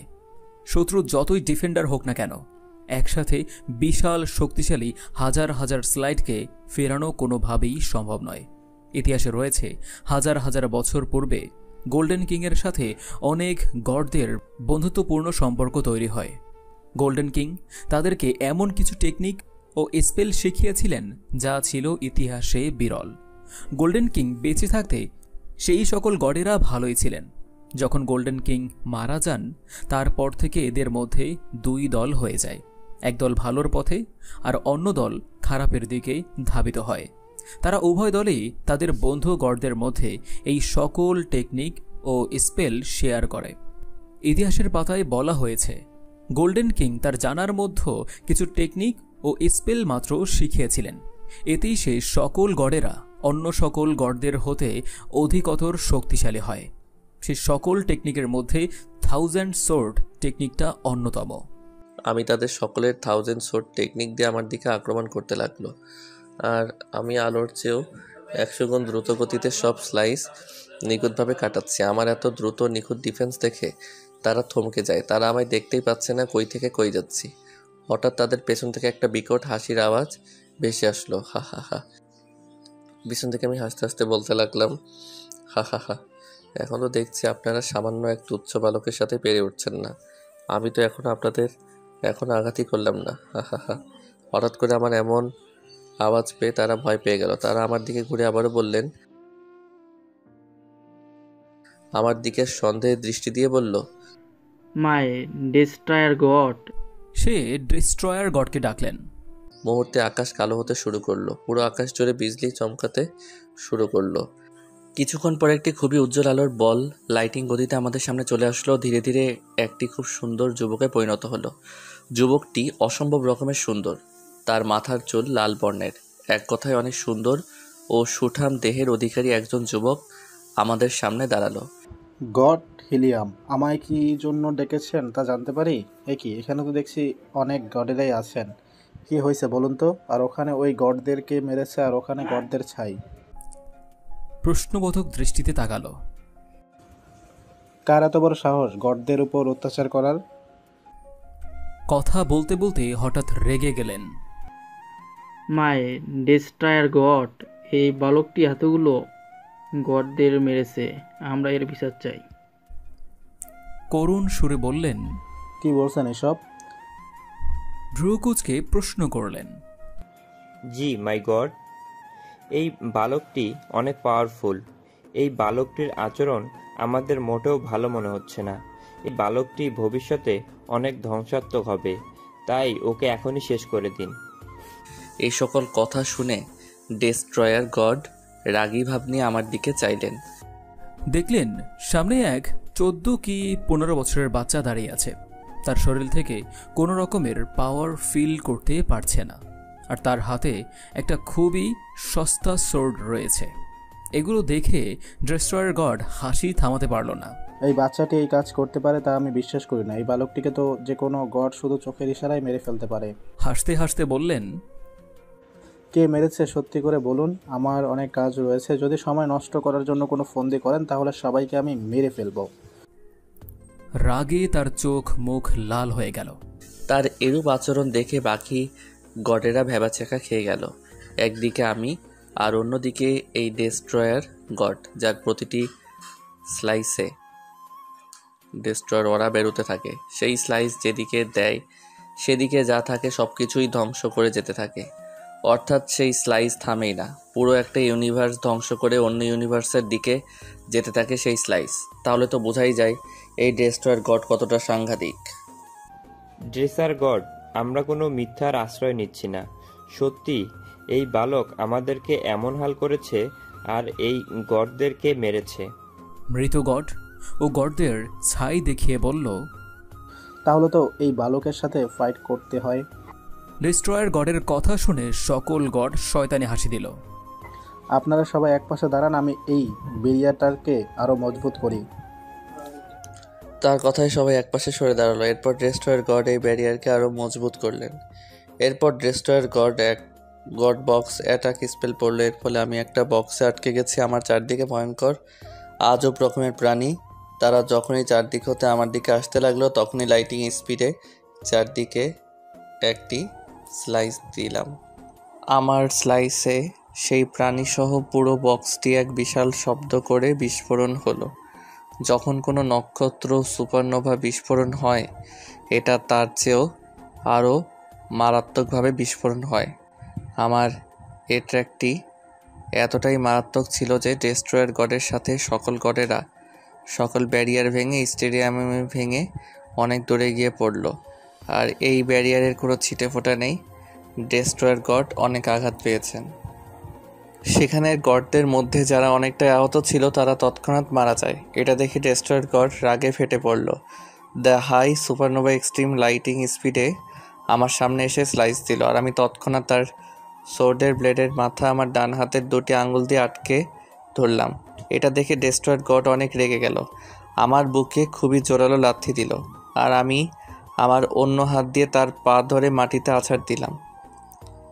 আমার আছাড়টা এতটাই মারাত্মক ছিল যে মাটি ভেঙে মাটির প্রায় 500 কিলোমিটার নিচের লার্ভার নদীতে ডেস্ট্রয়ার গড পড়ে গেল। যদিও লার্ভা তার কোনো ক্ষতি করছে না, তবুও তার বিন্দুমাত্র নড়াচড়া করার শক্তি নাই। অনেকক্ষণ মরার মতো থাকার পর কিছুটা শক্তি সঞ্চয় হয়, আর সেই শক্তি দিয়ে বসে মেডিটেশনে বসলো। প্রায় 2 ঘন্টা পরে তার শক্তি আগের থেকে প্রায় 10 গুণ বেড়ে গেল। এবার আর সেই বালকটিকে ছাড় দিবে না। এক্সট্রিম লাইটিং স্পিডে উপরে উঠতে লাগলো। দ্য গোল্ডেন রাজ্য প্রথম ম্যাচ শেষ হয়ে গিয়েছে। শুভর টিম সহ 2000 টিম দ্বিতীয় লেভেলে পৌঁছে গেল। প্রতিটি টিমে 10 জন করে মোট 40,000 সৈনিক দ্বিতীয় লেভেলে পৌঁছে গেল। শুভ তার টিমের সাথে কথা বলতে লাগলো।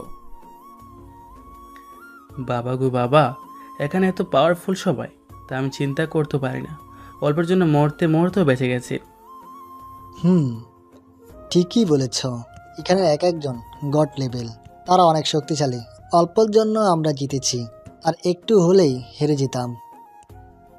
আমার কাছে একটা পাওয়ারফুল স্কিল আছে, এটা হচ্ছে এয়ার ব্লাস্ট। আমি এটা ব্যবহার করলে আশেপাশে যত বাতাস আছে সব বাতাস একসাথে ব্লাস্ট হয়। যখন আমরা প্রায় হেরে যাব তখন এই স্কিল ব্যবহার করব। ঠিকই বলেছ। আর এদিকে আমি সকল গডদের উচিত শিক্ষা দিতে লাগলাম। অবশেষে তারা আমার নিকট ক্ষমা চাচ্ছে, আর আমি যেখানে ডেস্ট্রয়ার গডকে আছাড় মারি সেখানে এক বিকট আওয়াজ করে ডেস্ট্রয়ার গড বেরিয়ে এলো। এখন ডেস্ট্রয়ার গডের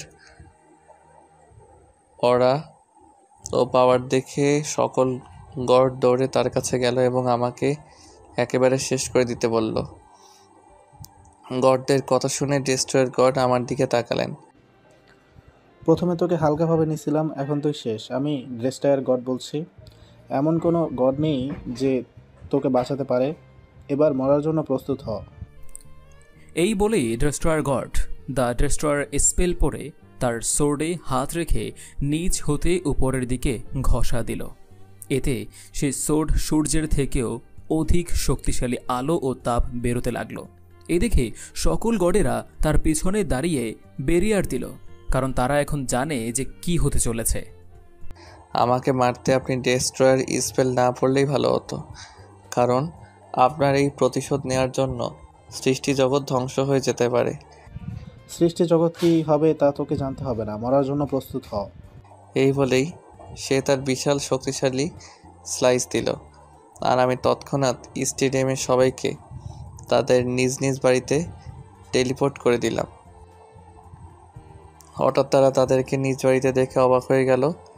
তাদের মধ্যে যারা টেলিপোর্ট পারে তাদের মধ্যে অনেকে টেলিপোর্ট হয়ে সেই স্টেডিয়ামে যেতে চাইল, কিন্তু তাদের টেলিপোর্ট কাজ করেনি। তাই সবাই ঘর থেকে বের হলো দেখার জন্য। তারা বের হয়ে দেখল পুরো গ্রহ আলোতে ভরে গেল। তার সাথে তাপমাত্রা এত বেড়েছে যে আশেপাশের গাছপালাও মরে ঢলে পড়ছে। সবাই এত তাপ সহ্য করতে না পেরে নিজ নিজ ঘরে ঢুকে গেল, আর সবাই আতঙ্কিত হয়ে গেল। হয়তো এই যুদ্ধের কারণে আমাদের সহ পুরো গ্রহই ধ্বংস হয়ে যাবে। আমার দিকে স্লাইস ধীরে ধীরে আসতে লাগলো। যখন আমার প্রায় কাছাকাছি আসলো তখনই আমি আমার হাত দিয়ে আমার সোর্ডে লাইটিং স্পিডে নিচ হতে উপর পর্যন্ত ঘষা দিয়েই আমি বিপরীত খুব ভয়ঙ্কর ও মারাত্মক স্লাইস দিলাম। 2 স্লাইস একসাথে লেগে ইতিহাসের সবচেয়ে শক্তিশালী ও সবচেয়ে ধ্বংসাত্মক সুনামি তৈরি হলো। এর শক্তিশালী ওয়েভের কারণে আশেপাশের পুরো গ্রহে মরণ ঝড় তৈরি হলো, আর তাপমাত্রা এতটাই বেড়েছে যে এই গ্রহে যত পাহাড় ছিল তাপ সহ্য করতে না পেরে ধ্বংস হয়ে গেল, আর নিচের মাটি অগ্নিরূপ ধারণ করলো। আমি সবাইকে টেলিপোর্ট করার সাথেই অটোমেটিক প্রোটেকশন লেয়ার স্পেল পড়ি। এর কারণে তাদেরকে সহ ওই পুরো গ্রহের যত প্রাণী আছে সবার চারপাশে প্রোটেকশন লেয়ার তৈরি হয়। তবুও তারা তাদের ঘরবাড়ি সহ এই গ্রহের অপর পাশে উড়ে গিয়ে পড়ল। আর এই কোনো নদী, খাল, সাগর, মহাসাগর মুহূর্তেই শুকিয়ে যায়। এখন মনে হচ্ছে এই গ্রহের থেকেও সূর্যের ভেতরে মনে হয় তাপমাত্রা কম। এই বিশাল সুনামিতে গডেরাও তাদের ব্যারিয়ার সহ কই যে উড়ে গিয়ে পড়ল তা আর বলার অপেক্ষা রাখে না। ডেস্ট্রয়ার গডও তার জায়গা থেকে উড়ে 20 থেকে 25 মাইল দূরে ছিটকে পড়লেন। তার সারা শরীরে পোড়া দাগ আর গলাকাটা মুরগির মতো ছটফট ছটফট করতে লাগলো। এরপর আমি মুহূর্তেই তার সামনে গিয়ে দাঁড়ালাম।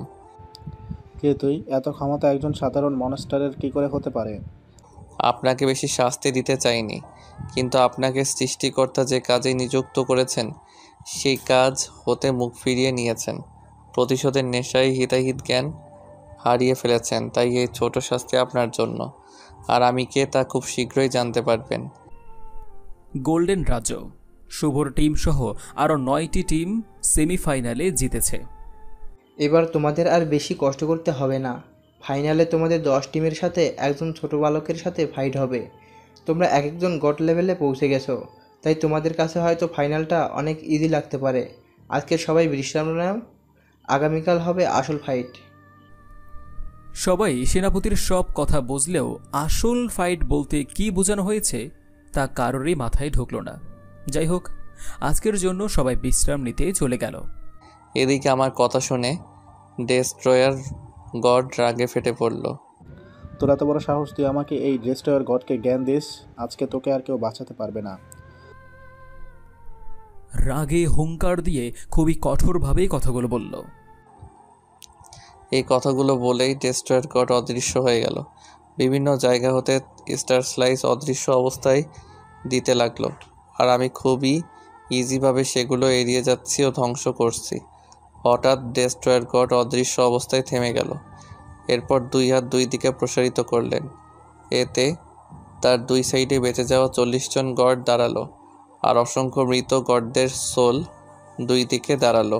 হঠাৎ সব গড ও মৃত গডদের সোল ডেস্ট্রয়ার গডের শরীরে প্রবেশ করতে লাগলো, আর ডেস্ট্রয়ার গড খুবই জোরে জোরে গর্জন করতে লাগলো। তার গর্জনে মাটি ফেটে যাচ্ছে, আর পুরো গ্রহে ভূগর্ভস্থ লার্ভা বেরিয়ে লার্ভার সাগরে রূপান্তরিত হলো। আমিও ডেস্ট্রয়ার গড ভাসমান অবস্থায় রইলাম। ধীরে ধীরে ডেস্ট্রয়ার গড বড় হতে লাগলো। একসময় এতটাই বড় হলো যে তার কোমরের নিচ দিয়ে মেঘ দৌড়ে যাচ্ছে। তাহলে বুঝতেই পারছেন তার আকৃতি কত বড় হবে।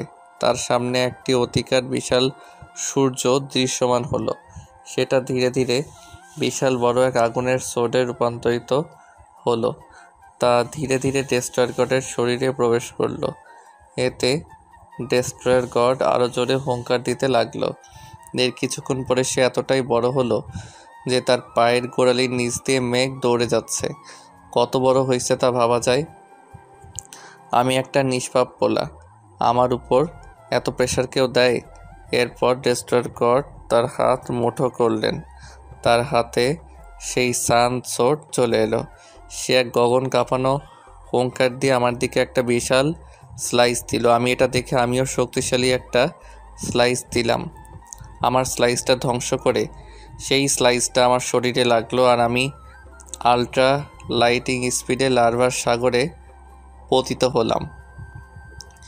আমি লার্ভার সাগরে পতিত হবার পরে আমার পুরো শরীর জ্বলতে লাগলো। আমি সাগরের ভেতরে আরও ভেতরে ডুবতে লাগলাম। আমার পুরো শরীরের মাংসপেশি ঘষে ঘষে পড়ছে, আর এক সময় শুধু হাড় রয়ে গেল। সেই লার্ভাগুলো আমার চোখ, মুখ, কানের ছিদ্র দিয়ে আমার মগজেও প্রবেশ করতে লাগলো। আমি ধীরে ধীরে মৃত্যুর দিকে চলে যাচ্ছি। আমার ব্রেন এখনও কিছুটা চলছে।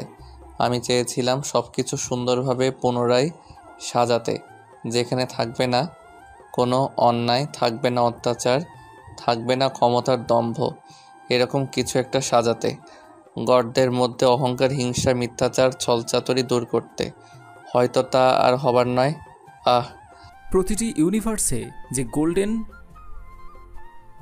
প্রতিটি ইউনিভার্সে যে গোল্ডেন অরা বৃদ্ধি পেয়েছিল তা খুব দ্রুত গতিতে কমে যেতে লাগলো। লিডার লিডার কি হয়েছে সেনাপতি? কোথাও কি কোনো প্রবলেম হয়েছে নাকি? একটা খুশির খবর আছে লিডার। কে এমন খুশির খবর সেনাপতি? বিভিন্ন ইউনিভার্সের গোল্ডেনরা খুব দ্রুত গতিতে কমতে শুরু করেছে। খুশিতে কথাগুলো বলল। কি বলছো সেনাপতি? কথাটা ভুল নাকি সত্য? তাহলে তো খুবই ভালো খবর। খুশিতে কথাগুলো বললেন। আমি তো খুবই ভয় পেয়ে গিয়েছিলাম। আমাদের প্রবণ গডগণা করেছে বলেছিলেন গোল্ডেন কিং এর আবির্ভাব হয়েছে। তার মানে কি তার সম্পূর্ণ আবির্ভাব হওয়ার আগেই মারা যায়? সেনাপতি, খোঁজ লাগাও কে সে ব্যক্তি যে গোল্ডেন কিংকে মেরেছে। তাকে আমরা বিশেষ মর্যাদা ও বিশেষ পুরস্কার দেব। লিডার, আমারও এরকম মনে হয়েছিল, তাই আমি সব কিছু পর্যবেক্ষণ করার পরেই খোঁজ আনার জন্য বিশেষ কিছু গডদের বিভিন্ন ইউনিভার্সে পাঠিয়ে দিই। বাহ সেনাপতি, বাহ! সত্যি তোমার বুদ্ধির তারিফ করতে হয়। তোমার জন্য আমার পক্ষ থেকেই এই স্যুট তোমাকে উপহার দিলাম। আমি আজ পর্যন্ত এই স্যুট দিয়েই কোনো যুদ্ধ হারিনি। এই বলে গড লিডার তার হাত সামনে আনলেন আর তার হাতে সেই সোর্ড চলে এলো। এরপর সোর্ডটি উঠতে উঠতে সেনাপতির হাতে চলে গেল। সেনাপতি অনেক খুশি হয়ে গেল। তারপর সে সোর্ডটি অদৃশ্য করে লিডারকে সম্মান করে স্থান ত্যাগ করল। আমার আর কোনো ভয় নেই। এটা আমার রাজ্য। আমার রাজ্য আর কেউ কেড়ে নিতে পারবে না। গোল্ডেন রাজ্য। গোল্ডেন রাজ্যের সবাই ও প্রতিটি ইউনিভার্সের সকল গোল্ডেন সৈন্যরা হঠাৎ পুনরায় দুর্বল হয়ে পড়ছে। কি হচ্ছে তা কেউই বলতে পারছে না। শুভদ্রুত সেনাপতির কাছে গিয়ে সম্মান জানিয়ে বলল, সেনাপতি, এসব কি হচ্ছে? আমাদের সবার পাওয়ার ধীরে ধীরে কমে যাচ্ছে কেন? আমাদের কিং মৃত্যুমুখে পতিত হচ্ছেন মনে হয়। বলতে বলতে চার চোখ দিয়ে দুফোঁটা পানি গড়িয়ে পড়ল। আমি বুঝি না, যে সব সময় সবার কথা চিন্তা করে সবার ভালোর জন্য অস্থির হয়ে পড়েন, তার উপরই কেন সৃষ্টিকর্তা এত পরীক্ষা নেন? আমাদের তো গোল্ডেন কিংকে সাহায্য করা দরকার। তা না হলে যে সৃষ্টি অনেক বিপদে পড়ে যাবে। আমি জানি। কি হলো সেনাপতি? আপনি এমন করছেন কেন? কিছু বলুন। সেনাপতি পরে যাবার সময় আমি ধরে ফেলি। ও, আমি এই কথা বললাম। বিদায় বন্ধু, গোল্ডেন কিং আর বেঁচে নেই। তার সাথে আমরা সকলেই কানেক্টেড। তাই আমাদের সহ এই গোল্ডেন রাজ্য ধ্বংস হয়ে যাবে। বিদায় বন্ধু। সব কথাগুলি কেঁদে কেঁদে বললো। শেষের কথাটা সে হেসেই বলল, যে আমার হৃদয়কে কত বিক্ষত করে দিল। আমিও খেতে দিলাম। সেনাপতি আমার। এখানে আমার বলতে শুভকে বোঝানো হয়েছে। আমি বলতেও শুভকে বোঝানো হবে। তা পড়লেই আপনারা আলাদা করতে পারবেন। কুলি একটি গোল্ডেন আলো হয়ে অদৃশ্য হয়ে গেল। এরপর ধীরে ধীরে সবকিছু ধ্বংস হয়ে গেল। আমি নিজেকে একটি সবুজ বনের ভিতর আবিষ্কার করলাম। কিছুক্ষণ আগেও এখানে কত বড় রাজ্যটা ছিল। রাজ্যটা কত সুন্দর ছিল, তা ভাষায় প্রকাশ করা অসম্ভব। কত লোক ছিল, আর এখন সবই ধ্বংস হয়ে গেল। সবাই এতটা শক্তিশালী হয়েও কত সুন্দরভাবে মিশে থাকত। তারা সবাই একে অপরকে নিজের রক্তের সম্পর্কের চেয়েও বেশি ভালোবাসত। সত্যি আমি এখানে এসে বুঝেছি সম্পর্ক কেমন হয়। ভালোবাসা দিয়ে যে সব করা যায়, তা আমি এখানে না আসলে বুঝতে পারতাম না। আমিও তো একজন গোল্ডেন সৈন্য। যেখানে স্বয়ং গোল্ডেন কিংয়ের সেনাপতি মারা গেল, সেখানে আমি কিভাবে বাঁচলাম? আমি কিছু ভাবতে পারছি না। মাথা ধরে বসে পড়লাম। হঠাৎ পেছন থেকে একটা শব্দ ভেসে এলো। শুভ। কেমন আছো শুভ? আমি ভালো নেই, মন খারাপ করে বললাম। গোল্ডেন কিং মারা যাওয়ায় তোমার মন এত খারাপ হয়েছে? হ্যাঁ, ও শুধু গোল্ডেন কিং ছিল না, আমার বন্ধুও ছিল। তোমার সাথে গোল্ডেন কিং এর আরেকটা সম্পর্ক আছে, তুমি কি তা জানো? কি সেই সম্পর্ক যা আমি জানতাম না? তাহলে তোমাকে কিছু ইতিহাস জানতে হবে। তুমি প্রস্তুত সেই ইতিহাস জানতে? জি, আমি প্রস্তুত। আপনি অনুগ্রহ করে বলুন। তাহলে শোনো, একদিন একটি বালক জন্ম নিল। সেই সময় গডদের মধ্যে সবচেয়ে শক্তিশালী গড, গড অফ নিক্সিনের তার স্ত্রী নোভা সেই বালকটির জন্মদাত্রী মা। নিক্সিন ও নোভা খুবই খুশি তাদের সন্তানকে পেয়ে। কিছুক্ষণ পরে পুরো ঘর জুড়ে গোল্ডেন আলোয় ভরে গেল। কিছুটা কমলে দেখতে পায় হাজার হাজার গোল্ডেন পোশাক পরা লোক দাঁড়িয়ে আছে। গড নিক্সিন সে দেখলো প্রত্যেকেরই তার সমান ওরা ও শক্তির অধিকারী। এ দেখে সে তাজ্জব হয়ে গেল। সে অবাক হয়ে বলল, কে আপনারা আর এখানে কি চাই? এই কথা শুনে তাদের মধ্যে একজন বলে উঠল, কে আপনাদের কিং? গড নিক্সিন। আপনি এমন এক বালকের বাবা যার শক্তি ও পাওয়ার সম্বন্ধে আপনার বিন্দু মাত্র জ্ঞান রাখেন না। আপনার কোলের শিশুটি হচ্ছেন আমাদের কিং, দ্য গোল্ডেন কিং। এই গোল্ডেন কিংয়ের শক্তিশালী একটা স্যালাইট মনস্টার দূরের কথা, সকল গডেরা একসাথে ফিরাতে পারবে না। সে হবে 1000 পিলার গড। আপনারা হয়তো শুনেছেন ইতিহাসে 9 জন গড ছিল, যারা এতটাই মারাত্মক ছিল যে তাদের সামনে সমস্ত মনস্টার গড কিছুই করতে পারে না। তারা ছিল যেমন শক্তিশালী তেমনি খুবই দয়ালু। ইতিহাসে তাদেরকে 9 প্লেয়ার গড বলা হয়। আর আপনার ছেলে একাই 1000 প্লেয়ার গড। তাহলে বুঝতে পারছেন আপনার ছেলের কাছে আমরা কিছুই না। এরপর সবাই একে একে নিক্সিনের পুত্রের পায়ে চুম্বন করে অদৃশ্য হয়ে গেল। আর নিক্সিন ঠায় দাঁড়িয়ে রইল। তার সাথে স্ত্রী নোভারও কোনো কথাই মুখ দিয়ে বেরোচ্ছে না। কিং বাচ্চা জন্ম দেবার পরে সকল দায়ীদের চলে যেতে বলে, তাই সে তার স্ত্রী ও সন্তান শুধু ঘরে ছিল। তারা ভেবেছিলেন তাদের সন্তান তাদের মতো হবে, কিন্তু তারা ভাবতেও পারেনি তাদের সন্তান এতটা শক্তিশালী হবে। তারপর তারা দুইজনের মিলে নাম রেখে ছেলের নাম রাখলেন নিভান। হ্যাঁ, এই সেই নিভান যাকে সৃষ্টিকর্তা গোল্ডেন কিং রূপে বানিয়েছেন। তাহলে সে কিভাবে মারা গেল? আমার পুরোটা কথা আগে বলতে দাও। কিছু বছর পর একে একে সেই গড নিক্সিনের আরো 2 ছেলে ও 1 মেয়ে জন্ম নেয়। মেয়েটার নাম ছিল লোরা, যাকে বলা হয় প্রিন্সেস লোরা। আর সেই ছেলেগুলোর নাম পর্যায়ক্রমে নিভ ও শুভ। নিভ ছিল মেঝো ছেলে আর শুভ ছিল ছোট ছেলে। আর সবার ছোট ও নয়নের মণি ছিল তাদের বোন লোরা। নিভকে তার বাবা এক মাস্টারের কাছে পাঠিয়ে দেন। নিভের ছিল সবকিছু ধ্বংস করার ক্ষমতা, আর শুভর ছিল গোল্ডেন অরা ধারণ করার ক্ষমতা। শুভর বেলায় অনেকগুলো গোল্ডেন বার্ড এসে শুভর কপালে চুম্বন করে যায়, আর যাওয়ার আগে পাখিগুলো বলে যায় শুভ নিভানের পরে সবচেয়ে পাওয়ারফুল হবে। নিভের ডিস্ট্রয়ের পাওয়ার সবার উপরে কাজ করলেও শুভর শরীরে তার কোনো পাওয়ারই কাজ করতে পারবে না। একমাত্র শুভই নিভকে কন্ট্রোল করতে পারবে। যদিও নিভান নিভকে কন্ট্রোল করতে পারবে, কিন্তু নিভান তার 2 ভাই ও বোনকে কখনোই কন্ট্রোল করবে না। দরকার পড়লে সে নিজেই মারা যাবে, তবুও তাদেরকে একটু আঁচড় লাগতে দেবে না। আমার নামটা সেখানে জড়ালো কিভাবে? আমার পুরো কথাটা আগে শোনো, এরপর সবকিছু জিজ্ঞেস করার করো। হ্যাবেন, মাই লিডার, ইনি সেই গোল্ডেন কিংকে মেরেছে। কে তুমি আর কিভাবে মেরেছ? লিডার কথা শুনে ভাবল সেটা গোল্ডেন কিং হলেও হতে পারে। সে সেই লোকটিকে স্নাক গডে রূপান্তরিত করল। এরপর তাকে হ্যাবেনের একজন সদস্য বানালো। সে এত কিছু পেয়ে সে তো অনেক খুশি হলো। এদিকে আমার সাথে পাঞ্জা, আমার সাথে ট্যাক্কর দেয়, আমার সাথে সে ট্যাক্কর দিবে, তার মৃত্যু এভাবেই হবে। এরপর ডিস্ট্রয়ার গড একটা স্পেল পড়ল, আর সাথে সাথে লার্ভা পুনরায় মাটিতে পরিণত হলো। এরপর ধীরে ধীরে সে স্বাভাবিক আকার ধারণ করল, আর সাথে সকল গডদের তার শরীর হতে বের করে দিল। শুধু অসংখ্য গডদের সোল মুক্ত করল না, কারণ ডিস্ট্রয়ার গড চায় পাওয়ার। সেই হ্যাবেনে প্রবেশ করলে স্বয়ং গড লিডারও আতঙ্কিত থাকে। আমার হাড়গোড় এক সময় এক খালি মাঠে পড়ল।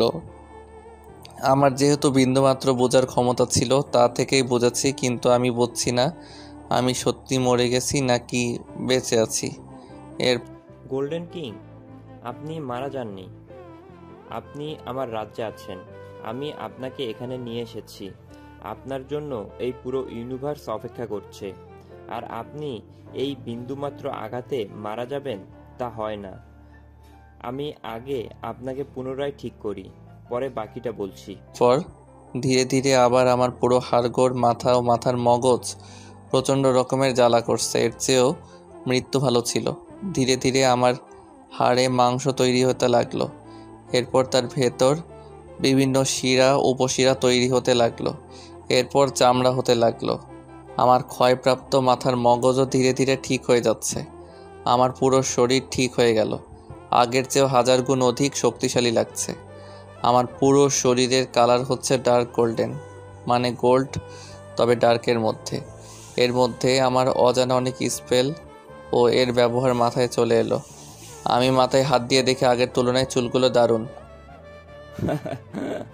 আমি পেরেছি। দ্য মিলিয়ন সুপ্রিম বিং এর পাওয়ার আমি খুব শীঘ্রই পেতে চলেছি। তখন এই সৃষ্টি দেখবে এক নতুন ধ্বংস খেলা। সবাইকে আমার পায়ের তলায় রাখবো, কেউ ফেরাতে পারবে না। শুভ ও বৃদ্ধ: আচ্ছা দাদু, এরপর কি হলো?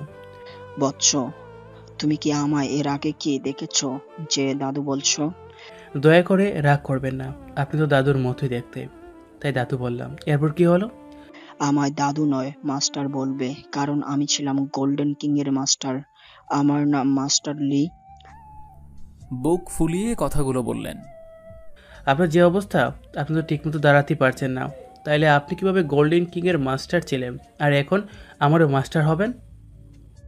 আচ্ছা ঠিক আছে, তুমি তোমার সর্বশক্তি দিয়ে আমায় অ্যাটাক করো।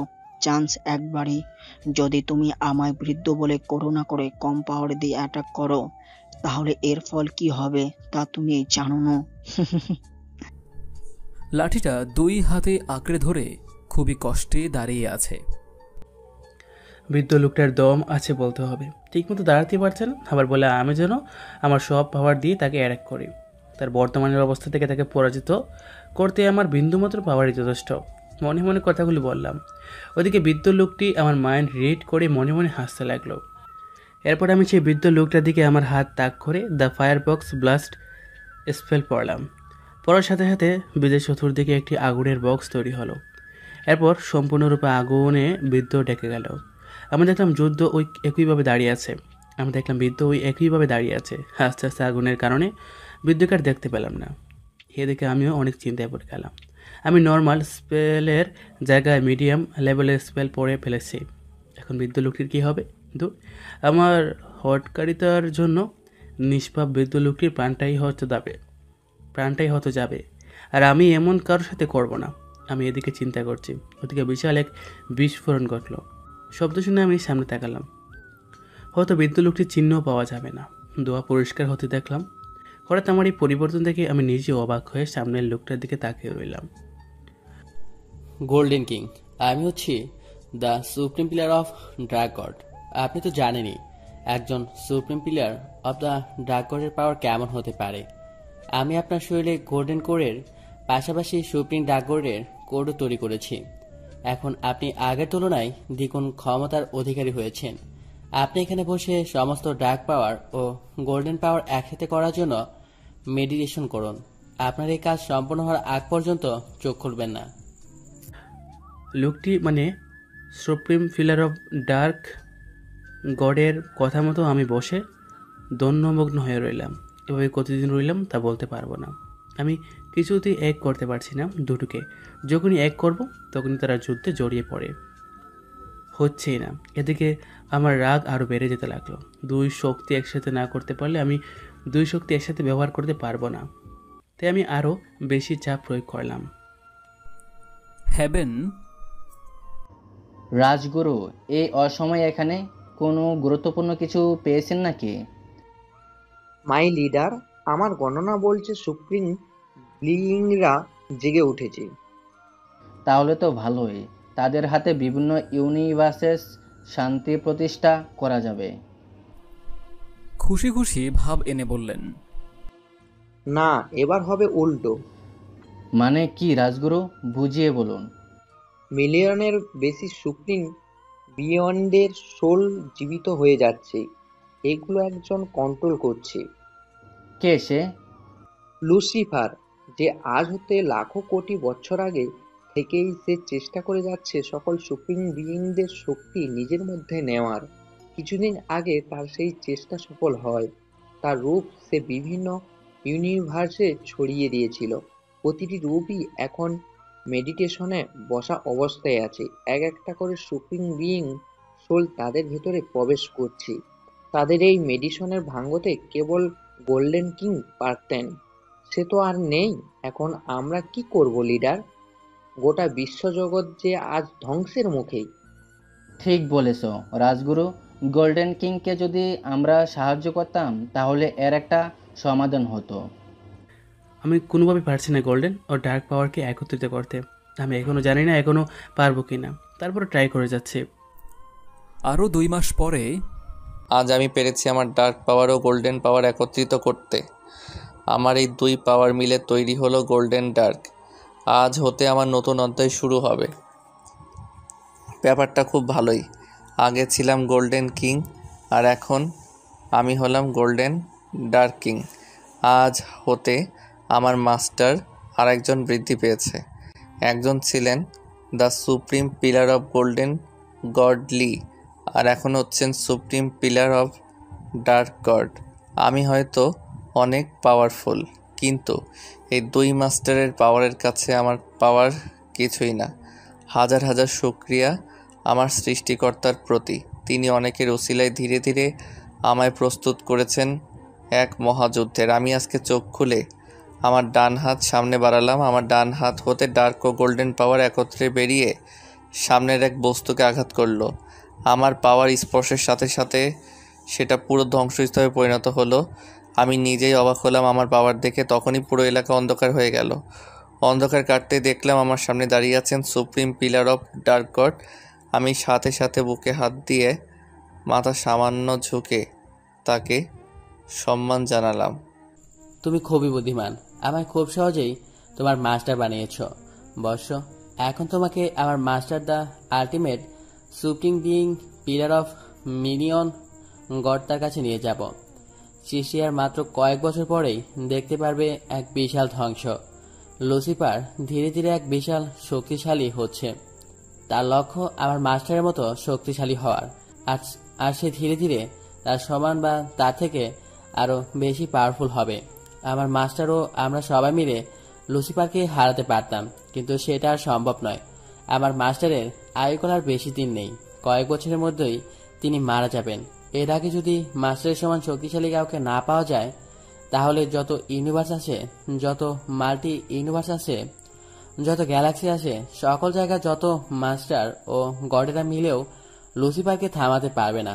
তুমি কি প্রস্তুত মাস্টারের কাছে যাবার? আমি কখনো মিথ্যার সাথে আপোষ করিনি। সবসময় সকলের ভালো ছাড়া খারাপ চাইনি, আজও চাইব না। সবাইকে ভালো রাখতে যদি আমায় মরতেও হয় তারপরও আমি রাজি। মাস্টার, আমি প্রস্তুত, আমায় নিয়ে চলুন। আমার কথায় মাস্টার অনেক খুশি হলেন। এরপর হঠাৎ আমায় সহ পুরো জায়গা অন্ধকার হয়ে গেল। অন্ধকার কাটতেই দেখলাম আমরা এক কুঁড়ে ঘরের সামনে দাঁড়িয়ে আছি। আমায় নিয়ে মাস্টার সেই ঘরের দিকে হাঁটতে লাগলাম। মাস্টার, আমার একটা বিষয় জানতে ইচ্ছে করছিল। আমি জানি তুমি কি বলতে চাও। শোনো, ইতিহাসে মনস্টার গড, সুপ্রিম বিইং ও লুসিফারের কথা উল্লেখ আছে, কিন্তু আমাদের বা আমাদের মাস্টারের কথা কোথাও উল্লেখ নেই। আমরা চাইলে হয়তো পুরো ইউনিভার্স শাসন করতে পারি, কিন্তু আমরা সবাই কিছুই করি না। আমরা সবাই খুবই সাধারণভাবেই চলতে পছন্দ করি। আমাদের সবচেয়ে বেশি প্রিয় জায়গা সেই সব গ্রহ যেগুলো খুবই দুর্বল প্রাণীর বসবাস। আমরাও সেই সকল জায়গাতে থাকতেই বেশি স্বাচ্ছন্দ্য বোধ করি। আমরা সবাইকে সাহায্য করতে, সবার দুঃখের সময় সবার পাশে থাকতে বেশি পছন্দ করি। আমরা যত সুপ্রিম পিলার অফ গড আছি, আমরা সবাই একই রকম। অনেক কথা হয়েছে, এবার দাঁড়িয়ে থাকো, আমি ভেতরে যাচ্ছি। আমরা কথা বলতে বলতে ঘরের একেবারে সামনে চলে এসেছিলাম। এর কিছুক্ষণ পরে মাস্টারের সাথে একজন অতিশয় বৃদ্ধ আসলেন। মাস্টার তার হাত নিজের কাঁধে এনে ধরে ধরে আনছেন। আমি এটা দেখে সেই বৃদ্ধ লোকটির অন্য পাশে গেলাম।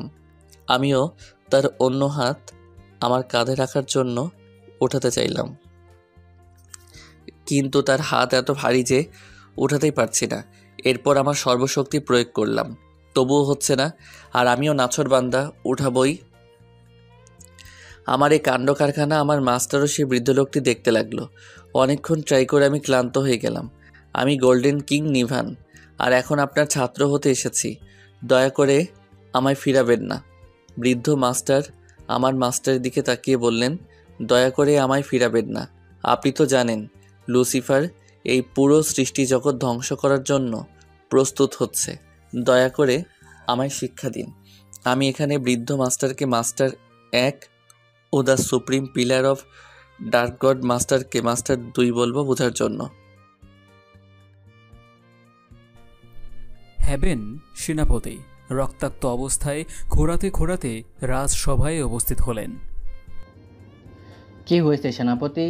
তোমার এমন হাল হলো কিভাবে? রাজগুরুকে খবর দাও। কিছুক্ষণের মধ্যেই রাজগুরু চলে এলো। মাই লিডার, আমি গণনা করে দেখলাম সামনে আসতে চলেছে এক মহাপ্লাবন যা লুসিফার সৃষ্টি করবে। আর আমি এও দেখলাম এক উজ্জ্বল আলো আসবে যার রং লাল, কালো, গোল্ডেন, সবুজ, নীল ও ধূসর ও রংধনু রঙের। সেই আর মানুষকে দেখা যায়নি। জানি না সেই ব্যক্তি আদৌ ভালো না খারাপ, তা পরেই জানা যাবে। ধন্যবাদ রাজগুরু, এখন আপনি আসতে পারেন। এই শুনে রাজগুরু সেই স্থান ত্যাগ করলেন। তোমরা এই সৃষ্টিতে যত গড ও গড লিডার আছে সবার সাথে যত দ্রুত সম্ভব আলোচনা করো। আমাদের সবাইকে দ্রুত যুদ্ধ নামতে হবে। লুসিফার আর সকল কপি রূপকে তার মধ্যে নেওয়ার আগে সব কপিকে যেভাবে হোক ধ্বংস করতেই হবে।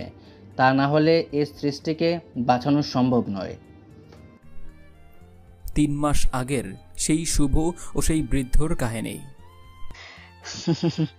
কি শুভ, তোমার তো কোনো পাওয়ারই নেই। এই দেখো, আমার জামার সুতো পরে নাই, তাহলে ভেবে দেখো তুমি কত বাচ্চা এখনো। আমি একটা সাধারণ অ্যাটাক করি, দেখি কিভাবে ফেরাও। এই বলে বৃদ্ধ তার লাঠি দিয়ে শুভর দিকে বাতাসে বাড়ি দিল। এতে তার লাঠি হতে এক প্রকার তরঙ্গ বের হলো, যা শুভ দিকে যেতে লাগলো। সেই তরঙ্গটি শুভর দিকে যেতে লাগলো। শুভ তার সর্বশক্তি দিয়ে একটা ব্যারিয়ার দিল। আশ্চর্যের বিষয় হচ্ছে সেই তরঙ্গটি খুব সহজেই ভেদ করে শুভর শরীরে লেগে যায়, আর এতেই শুভ অজ্ঞান হয়ে পড়ল। এ দেখে মাস্টার লি হাসতে লাগলো। এরপর সে তার ডান হাত সামনে বাড়িয়ে দিল। তার হাত হতে কিছু গোল্ডেন আলো শুভর শরীরে প্রবেশ করল, আর এতেই শুভর জ্ঞান চলে আসলো।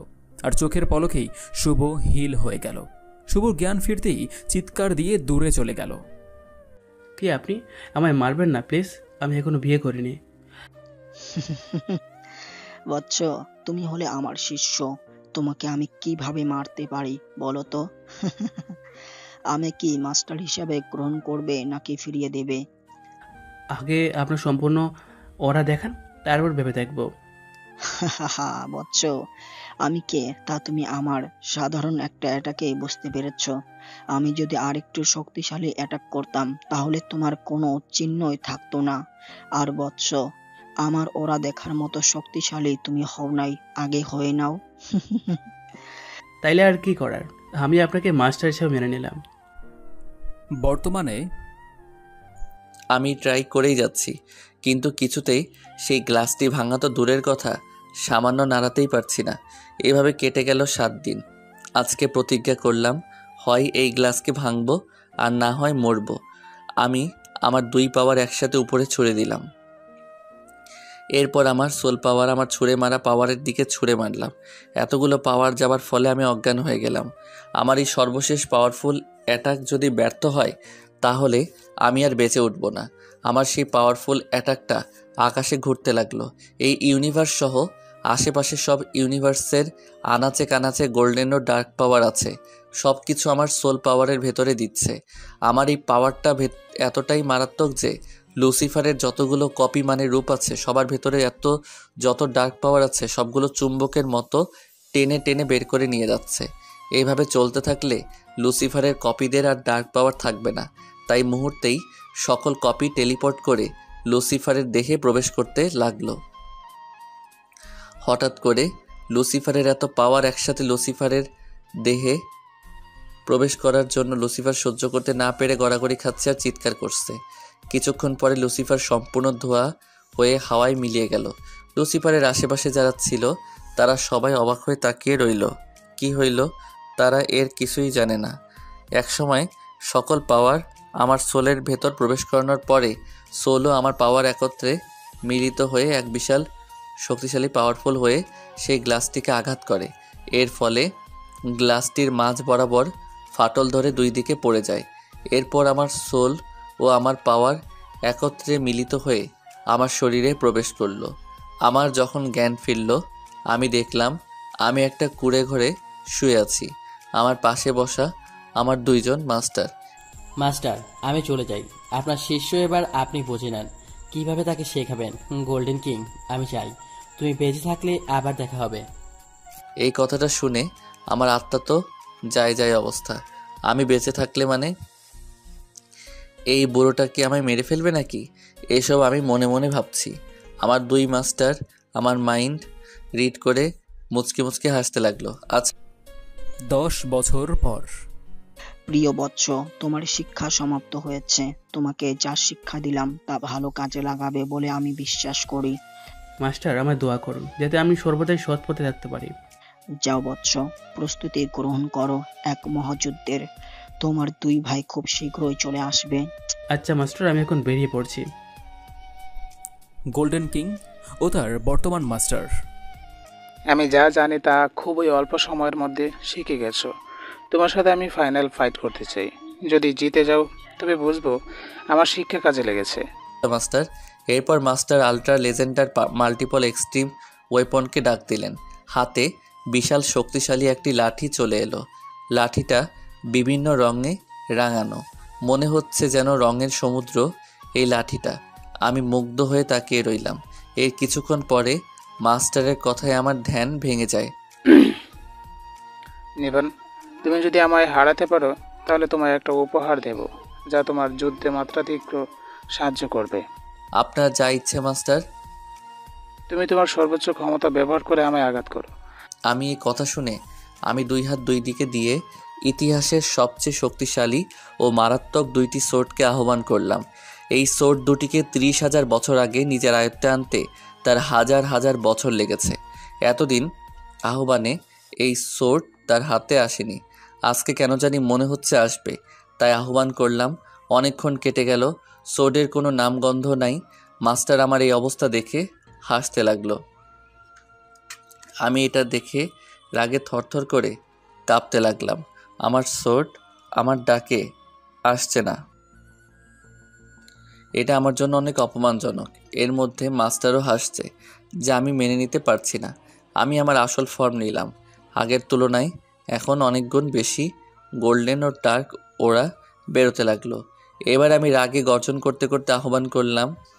হঠাৎ এই পুরো জায়গা ভয়ঙ্কর রকমের তুফান বইতে লাগলো। আকাশের রং মুহূর্তে পরিবর্তন হয়ে রক্তবর্ণ ধারণ করলো।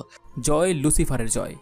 বাহিরে ও ভিতরে লুসিফারের জয়গান হচ্ছে, কারণ সুদীর্ঘ 10 বছর পর আজ লুসিফারের জ্ঞান ফিরবে। বিকেলের দিকে লুসিফার চোখ খুলল। লুসিফার চোখ খুলে দেখলেন ডানে তার শয়তান ওজির, বামে রাজগুরু। তারা দুজনেই তার দুই পাশে বসে আছে। তার পিচাস বউ তার পা টিপে দিচ্ছে। আচ্ছা উজির, আমার কি হয়েছিল? আপনার শরীরে একসাথে সকল সুপ্রিম বিইংদের পাওয়ার ও সোল প্রবেশ করায় আপনি জ্ঞান হারান। সুদীর্ঘ 10 বছর পরে আপনার জ্ঞান ফিরল। কি বলছো উজির? এত বছর আমি কিভাবে অজ্ঞান হতে পারি? এটা প্রায় অসম্ভব। মাই লর্ড, একসাথে মিলিয়নেরও বেশি সুপ্রিম বিইংদের সোল পাওয়ার আপনার মধ্যে আসায় আপনার অমরত্ব সিল প্রায় ভেঙে গিয়েছিল। রাজগুরুর গণনা অনুযায়ী সেই সময় যদি আর 10টি সুপ্রিম বিইংদের সেলও পাওয়ায় আপনার শোলে প্রবেশ করত, তাহলে এক বিশাল ব্লাস্ট হয়ে আপনি মারা যেতেন। এজন্যই আপনার জ্ঞান ফিরতে এত বছর লেগেছে। লুসিফারের জয় হোক মাই লর্ড। শয়তান উজিরার যা বলছে তা ঠিক বলেছে। আমি গণনা করে দেখছি সেদিন এই ইউনিভার্স সহ আশেপাশের সব ইউনিভার্সের আনাচে কানাচে যত ডার্ক ও গোল্ডেন পাওয়ার রয়েছে, কোনো এক বিশেষ শক্তি সে সকল পাওয়ার চুম্বকের মতো টেনে নিচ্ছিল। কি সেই পাওয়ার তা আমি আজও খুঁজে পাইনি। যতই গণনা করি তার ধারে কাছে যেতে চাই, ততবারই আমার যজ্ঞের সকল কিছু এক মহাশক্তিশালী কিছুতে ধ্বংস করে দেয়। মাথা নিচু করে বলল, লুসিফারের জয় হোক মাই লর্ড। এখন আপনার কেমন লাগছে? আমার ভেতর কোনো পাওয়ার ফিল করতে পারছি না। লুসিফার তার 2 হাত উঁচু করে তাকিয়ে দেখে বলল, আচ্ছা যাই হোক my lord, the source of power of the Lucifer tree, এর কথা মনে আছে মাই লর্ড? হ্যাঁ, মনে নেই আবার? আমি শুধু ওই গাছটার সাথে পারি না। আমার সকল পাওয়ার শুষে নিয়ে পুনরায় তার 10 গুণ আমার দিকে ছুঁড়ে মারে, আর এতেই আমি পুরো 1 বছর কোমায় চলে গিয়েছিলাম। আজ সেই গাছের নাম আজ নিচ্ছ কেন? এখন আপনি অনেক পাওয়ারফুল। আপনার জানা সবচেয়ে কম পাওয়ারের একটাই অ্যাটাক করে দেখান। আপনার যদি সেই ক্ষমতা এসে থাকে তাহলে এই অ্যাটাকই যথেষ্ট সেই গাছকে ধ্বংস করতে। মাই লর্ড, শয়তান উজির ঠিক কথাই বলেছেন। আপনি একবার চেষ্টা করে দেখতে পারেন। তোমরা ঠিকই বলেছ, চলো যাওয়া যাক। এরপর শয়তান সেই গাছটির কাছে গিয়ে একটা টোকা দিল। টোকার ফলে যে তরঙ্গ বেরোলো সেটা গিয়ে গাছটিকে ধাক্কা দিল, আর অমনি গাছটি এক বিশাল শব্দ করে ধ্বংস হয়ে গেল। আর তার নিচ হতে বেরিয়ে এলো দ্য লুসিফার্স গ্রেট স্টোন এবং the destroyer time and universe Lucifer sword. এই দুটো মহামূল্যবান জিনিস পেয়ে লুসিফার অনেক অনেক অনেক খুশি হলো। আকাশ ভয়ানকভাবে রক্তবর্ণ ধারণ করতে লাগলো। হঠাৎ আকাশ ভেদ করে 2টি সোর্ড লাইটিং স্পিডে আমার 2 হাতে আক্রমণ করলো। আমার 2 হাত ও 2টি সোর্ড নিচে পড়ে রইল, আর আমি ব্যথায় জোরে জোরে চিৎকার করছি। আপনারা কি এমন কোন ঘটনা আজ পর্যন্ত শুনেছেন? নিজের ওয়েপেন নিজের কাছে আহ্বান করায় সেই ওয়েপেন তার মালিককে ভাবে শাস্তি দেয় না। মাস্টার এরকম একটা কাহিনী দেখবে তা আশা করেনি। নিজের সোর্ড আহ্বান করায় এভাবে ভয়ানকভাবে আঘাত করে তা তার বোধগম্য হচ্ছেই না। শুভ আবার তার আপন গ্রহে চলে গেল। সুদীর্ঘ 10 বছর পর তার আপন বাসস্থানে যাওয়াটা যে কতটা আনন্দের, যার সাথে এরকম হয়েছে সেই বলতে পারবে। সেই এক মুহূর্ত দেরি না করে চোখের পলকে তার বাসার দরজার সামনে চলে গেল। শুভ বর্তমানে যে স্পিডে গেল তা টেলিপোর্ট করার থেকেও 1000 গুণ দ্রুত গতি ছিল। দরজার সামনে গিয়ে তার ছোট্ট বোনের কান্নার শব্দ পেয়ে দ্রুত গতিতে ভিতরে ঢুকল। ভিতরে গিয়ে তার বোনকে দেখতে পায় না, কিন্তু কান্নার আওয়াজ পাচ্ছে। নাবা নাবা নাবা, আমার বোন তুমি কোথায়? এই নামের রহস্য কয়েক পর্বেই পাবেন। ভাইয়া তুই কই ভাইয়া? আমি তোকে দেখতে পাচ্ছি না। কান্না করতে করতে বলল, বোন আমি গড়ের মধ্যেই, তুই কই বোন? শুভ কেঁদে কেঁদে ডাক দিল, ভাইয়া শয়তান কিং আমায় একটা বাক্সে বন্দি করে রেখেছে, আমায় তাড়াতাড়ি মুক্ত কর ভাইয়া। আমার মাকে শয়তান কিং বন্দি করে রেখেছে। এই কথা শুনে শুভ দ্রুত গতিতে বক্সটার কাছে গিয়ে স্পর্শ করল, আর বক্সটা মুহূর্তের মধ্যে বিশাল শব্দ করে ফেটে গেল। ভেতরে একটা ছোট পাথরের ভেতরে আমার ছোট্ট বোনটা। আমি স্পর্শ করতে যাব তখনই, ভাইয়া এটা স্পর্শ করে কোনো লাভ নেই, এটা স্পর্শ করলে তোমার মৃত্যুও হতে পারে, এটা কিং ছাড়া কেউ ভাঙতে পারে না। এই কথা শুনে আমি একটা মুচকি হাসি দিয়ে পাথরের দিকে হাত বাড়িয়ে দিলাম, আর আমার বোনটা অবাক হয়ে তাকিয়ে আছে। বারবার না করতে লাগলো, আর আমি মুহূর্তে স্পর্শ করলাম। স্পর্শ করতে বিশাল শব্দ করে পাথরটা ফেটে গেল। মুক্ত হয়ে আমার বোন স্বাভাবিক আকারে ফিরে এলো। এরপর আমায় জড়িয়ে ধরে আমার ছোট্ট বোনটা হাওমা করে কেঁদে উঠল। কিছুক্ষণ পর আমি বোনকে বললাম, আমি গিয়ে মাকে নিয়ে আসছি, তুই একটু অপেক্ষা কর। মা মনে হয় আর বেঁচে নেই। কান্না করতে করতে বলল, কেন, কি হয়েছে বোন? মাকে ওরা রাক্ষস মনস্টারদের কাছে দিছে। কান্না করতে করতে বলল, কখন দিছে? আর মাত্র 5 সেকেন্ড বাকি আছে। তার প্রাসাদ এত দূরে, টেলিপোর্ট হয়ে যেতেই 20 সেকেন্ড লাগবে। মাকে বাঁচানো মনে হয় আর যাবে না। অপেক্ষা কর, আমি আসছি। নাবাকে কিছু বলতে না দিয়ে আমি দৌড় দিলাম। চোখের পলক ফেলার আগে চলে গেলাম প্রাসাদে। খুঁজতে লাগলাম মাকে। হঠাৎ মায়ের কণ্ঠ শুনে সেদিকে দৌড় দিলাম। গিয়ে দেখি মা নিচে পড়েছে। সেখানে রাক্ষসগুলো আছে, রাক্ষসগুলোর উপরে হাত দিয়ে রাখছে। আমি তাদেরকে সুপার লাইটিং স্পিড মাকে দৌড়ে আবার উপরে চলে এলাম। কি হলো তা কেউ বুঝতে পারেনি। আমার দেখে মা আমার জড়িয়ে ধরে হাওয়া করে কাঁদতে লাগলেন। বাবা, আমার কলিজার বাবাটা কই ছিলি এই কয়দিন? জানিস তোকে কত জায়গায় খুঁজেছি। তো মা, আমি চলে এসেছি। কে এই ছেলে? তোর এত বড় সাহস কি করে হয়? আমার দেয়া সাজা বাদ দিস। কে তুই? কি? ও হচ্ছে আমার ছেলে শুভ। মাথাটা নিচু করে নম্রভাবে বললেন, এতদিন ছিল না, আর এখন কই থেকে আসলো তোর ছেলে? তোর কি আদৌ বিয়ে হয়েছিল নাকি নষ্টাইম করে বেড়াতিস? আচ্ছা বাদ দে, আমি তোকে আবারও বলছি, তোর মেয়েকে আমার পছন্দ হয়েছে। তোর মেয়েকে আমার শয্যার দাসী বানিয়ে রাখবো, অর্থের কোনো অভাব হবে না। আর যদি না দিস তাহলে তোদের দুজনকে এখনই মেরে ফেলবো। এই কথা শুনেও আমার মায়ের কোনোভাবেই অনুভূতি দেখলাম না। আমার যে মায়ের রাগের কারণে এক সময় লক্ষ লক্ষ গ্রহ ধ্বংস হয়ে গেছে, আর সেই মা এখন মাথা নিচু করে মাটির দিকে চেয়ে আছে। আমি এটা সহ্য করতে পারছি না। মা, তুমি কি এদেরকে শাস্তি দিবে না? তারা কিভাবে তোমাকে আমার নিষ্পাপ বোনকে নিয়ে কথা বলছে, তুমি কি এর কিছু করবে না? বাবা, আমরা তো নিচু জাতের মনস্টার। আমাদের শক্তির তুলনায় তারা অনেক শক্তিশালী। ওদেরকে মেরে ফেলো। এই ছেলের কত বড় সাহস আমাকে শাস্তির কথা বলে। মেরে ফেলো ওদের। এই কথা শুনে আমাদের লক্ষ্য করে, বিশেষ করে আমার সবাই স্নাইস দিতে লাগলো। আমি না ফিরিয়ে মায়ের দিকে তাকিয়ে রইলাম। সব স্লাইস আমার শরীরে লাগছে, আর প্রতিবার আগুন জ্বলে উঠছে, যেমন বিদ্যুৎ ঘর্ষণ লাগলে যেমন হয়। আর এদিকে আমার মা মাটিতে নিচে তাকিয়ে রইল। মা, তুমি তোমার স্বরূপে ফিরে আসো মা। হে ডেথ কুইন, হে আমার মা, আপনি সবাইকে শাস্তি দিন। সৃষ্টিতে পাপ বেড়ে গেছে। আমার কথা শুনে মা এখনো সেভাবে দাঁড়িয়ে আছে। Dead queen? যে তার সন্তানদের বাঁচাতে পারে না সে নাকি ডেড কুইন? এই, কে কোথায় আছিস? ওর মেয়েকে নিয়ে আয়, আমরা সবাই ওর মেয়েকে ধর্ষণ করব। তাও ওদের সামনে। গোল্ডেন কিং ও মাস্টার। আমি ব্যথায় জোরে চিৎকার দিচ্ছি, আর মাস্টার অবাক হয়ে তাকিয়ে রইল কি হয় তা দেখার জন্য। কিছুক্ষণ পর আমার দুই সাইডের দুই সোর্ড আমার দুই হাতকে ধীরে ধীরে গোল্ডেন ধোঁয়ায় পরিণত করে নিজের ভেতরে ঢুকিয়ে নিল। এরপর ধীরে ধীরে দুটি সোর্ড হাওয়ায় মিশে গেল।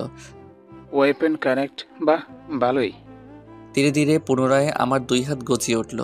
এরপর আমার হাতের মুঠোয় আমার দুটি সোর্ড দৃশ্যমান হলো। মাস্টার, আপনি প্রস্তুত? বাহ, তোমার অ্যাটিটিউড দেখে আমার ভালো লেগেছে, কিন্তু বেশি অ্যাটিটিউড আমার পছন্দ না। এই বলেই মাস্টার আমার দিকে তার লাঠি দিয়ে হাওয়ায় বাড়ি দিলেন।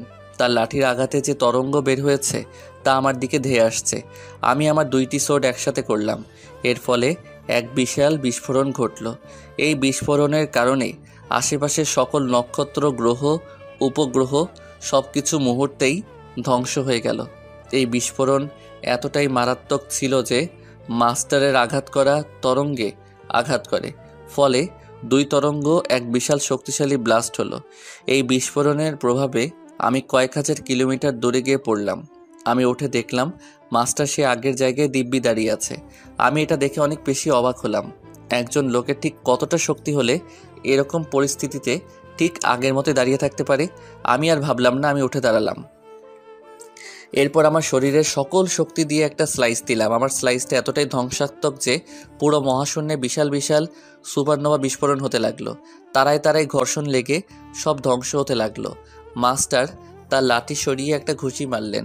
এই ঘুষিতে যে তরঙ্গ বেরোলো তা আমার স্লাইসে লেগে আবারও বিশাল শব্দ করে ধ্বংস হয়ে গেল। আবারও আমি অনেক দূরে উড়ে গিয়ে পড়লাম। আমি বুঝতে পারছি না এই বুড়োটার শরীরে এত শক্তি আসলো কোথা থেকে। আমি উঠে সিদ্ধান্ত নিলাম তাকে সামনাসামনি সোর্ডের ফাইট করব। আমি তাই আমার সর্বোচ্চ স্পিডে তার কাছে যাচ্ছি। আমি সামনে গিয়েই তার গলা বরাবর স্লাইস দিলাম, আর সে তার ডান হাতের 2 আঙ্গুল দিয়ে আমার স্লোডের ব্লেড আটকালো। এরপর তার সেই 2 আঙ্গুল দিয়ে একটু চাপ দিতেই আমার সোডের ব্লেড ভেঙে গেল। এটা কি করে সম্ভব? আমার এই 2 সোডের সামনে কেউ দাঁড়াতে পারে না, আর এই বুড়োটা কিভাবে ভাঙলো? এবার আমি এতটাই রেগে গেলাম যে সে আমার মাস্টার তা আমি ভুলেই গেলাম। আমি আমার ফাইটিং অ্যারাউন্ড স্পেল পড়লাম। এতে আমি সেই মাস্টারের চারদিকে ঘুরতে লাগলাম। এটা হচ্ছে ধাঁধার মতো। এখানে অসংখ্য আমি হলাম, তবে আমি কিন্তু একজন। যদি আমায় আঘাত করে তাইলেই সব আমি মুছে যাবে।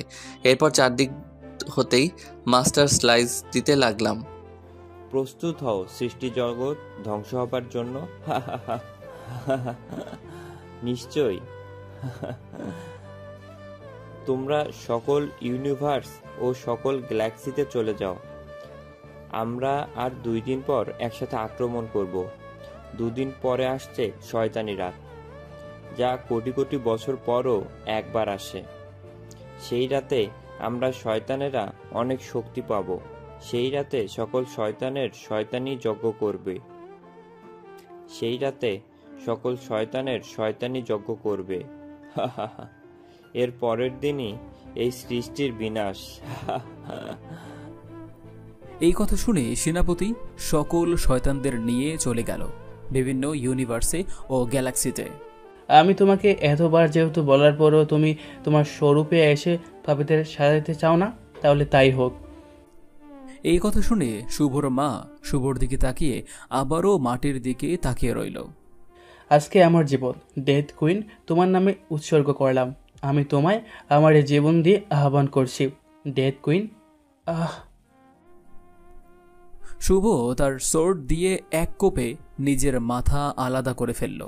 এরপর শুভর শরীর মাটিতে পড়ে গেল। হঠাৎ যে এরকম একটা ঘটনা হবে তা কেউই আশা করেনি। হঠাৎ আকাশ অন্ধকার হয়ে গেল। চারপাশে এত পরিমাণ অন্ধকার হলো যে রাতেও মনে হয় না এতটা অন্ধকার কখনো হয়েছে। এখানে অনেকেই ম্যাজিক ব্যবহার করে আলো জ্বালাতে চেয়েছিল, কিন্তু কারোর কোনো পাওয়ারই কোনো কাজ হচ্ছে না। চারদিকে হইচই পড়ে গেল। নাবাকে আনতে যে সকল সৈন্যরা রওনা দিয়েছিল, মাঝ রাস্তায় নেমে গেল অন্ধকার। তারা কোন দিকে যাবে তা ভেবে পাচ্ছে না। এমনকি তাদের কোনো ম্যাজিকও কাজ করছে না। পুরো গ্রহ জুড়ে হইচই পড়ে গেল। মাস্টার ও গোল্ডেন কিং আমার সর্বশক্তি দিয়ে অ্যাটাক করতে লাগলাম। হঠাৎ আমাদের জায়গায় ঘুটঘুটে অন্ধকার নেমে এলো। শুধু তাই নয়, আমাদের কোনো ম্যাজিকই কাজ করছে না। নিবান, এটা কি তোমার কোনো পাওয়ার নাকি? এটা সম্ভবত অসম্ভব রকমের শক্তিশালী। এই অন্ধকারে আমার পাওয়ারেও কোনো কাজ করছে না। মাস্টার, এটা আমার কোনো পাওয়ার না। আমারও কোনো পাওয়ার কাজ করছে না। আপনি কোথায় মাস্টার? আপনাকে দেখতে পাচ্ছি না। হঠাৎ আমাদের মাঝে মাস্টার লি উপস্থিত হলেন। ক্ষমা করবেন আপনাদের এখানে এই সময় আসার জন্য। নিভান, তুমি যত দ্রুত সম্ভব সিউ গ্যালাক্সির পিউ গ্রহে চলে যাও। সেখানে স্বয়ং ডেথ কুইন উপস্থিত হয়েছেন। সে এতটাই মারাত্মকভাবে রেগে আছেন, সে হয়তো তার আগে এই সমগ্র। মাস্টার লি, এই ডেথ কুইনের বিষয় তো আমি কখনো শুনিনি। এই ডেথ কুইন হচ্ছেন তোমার মা।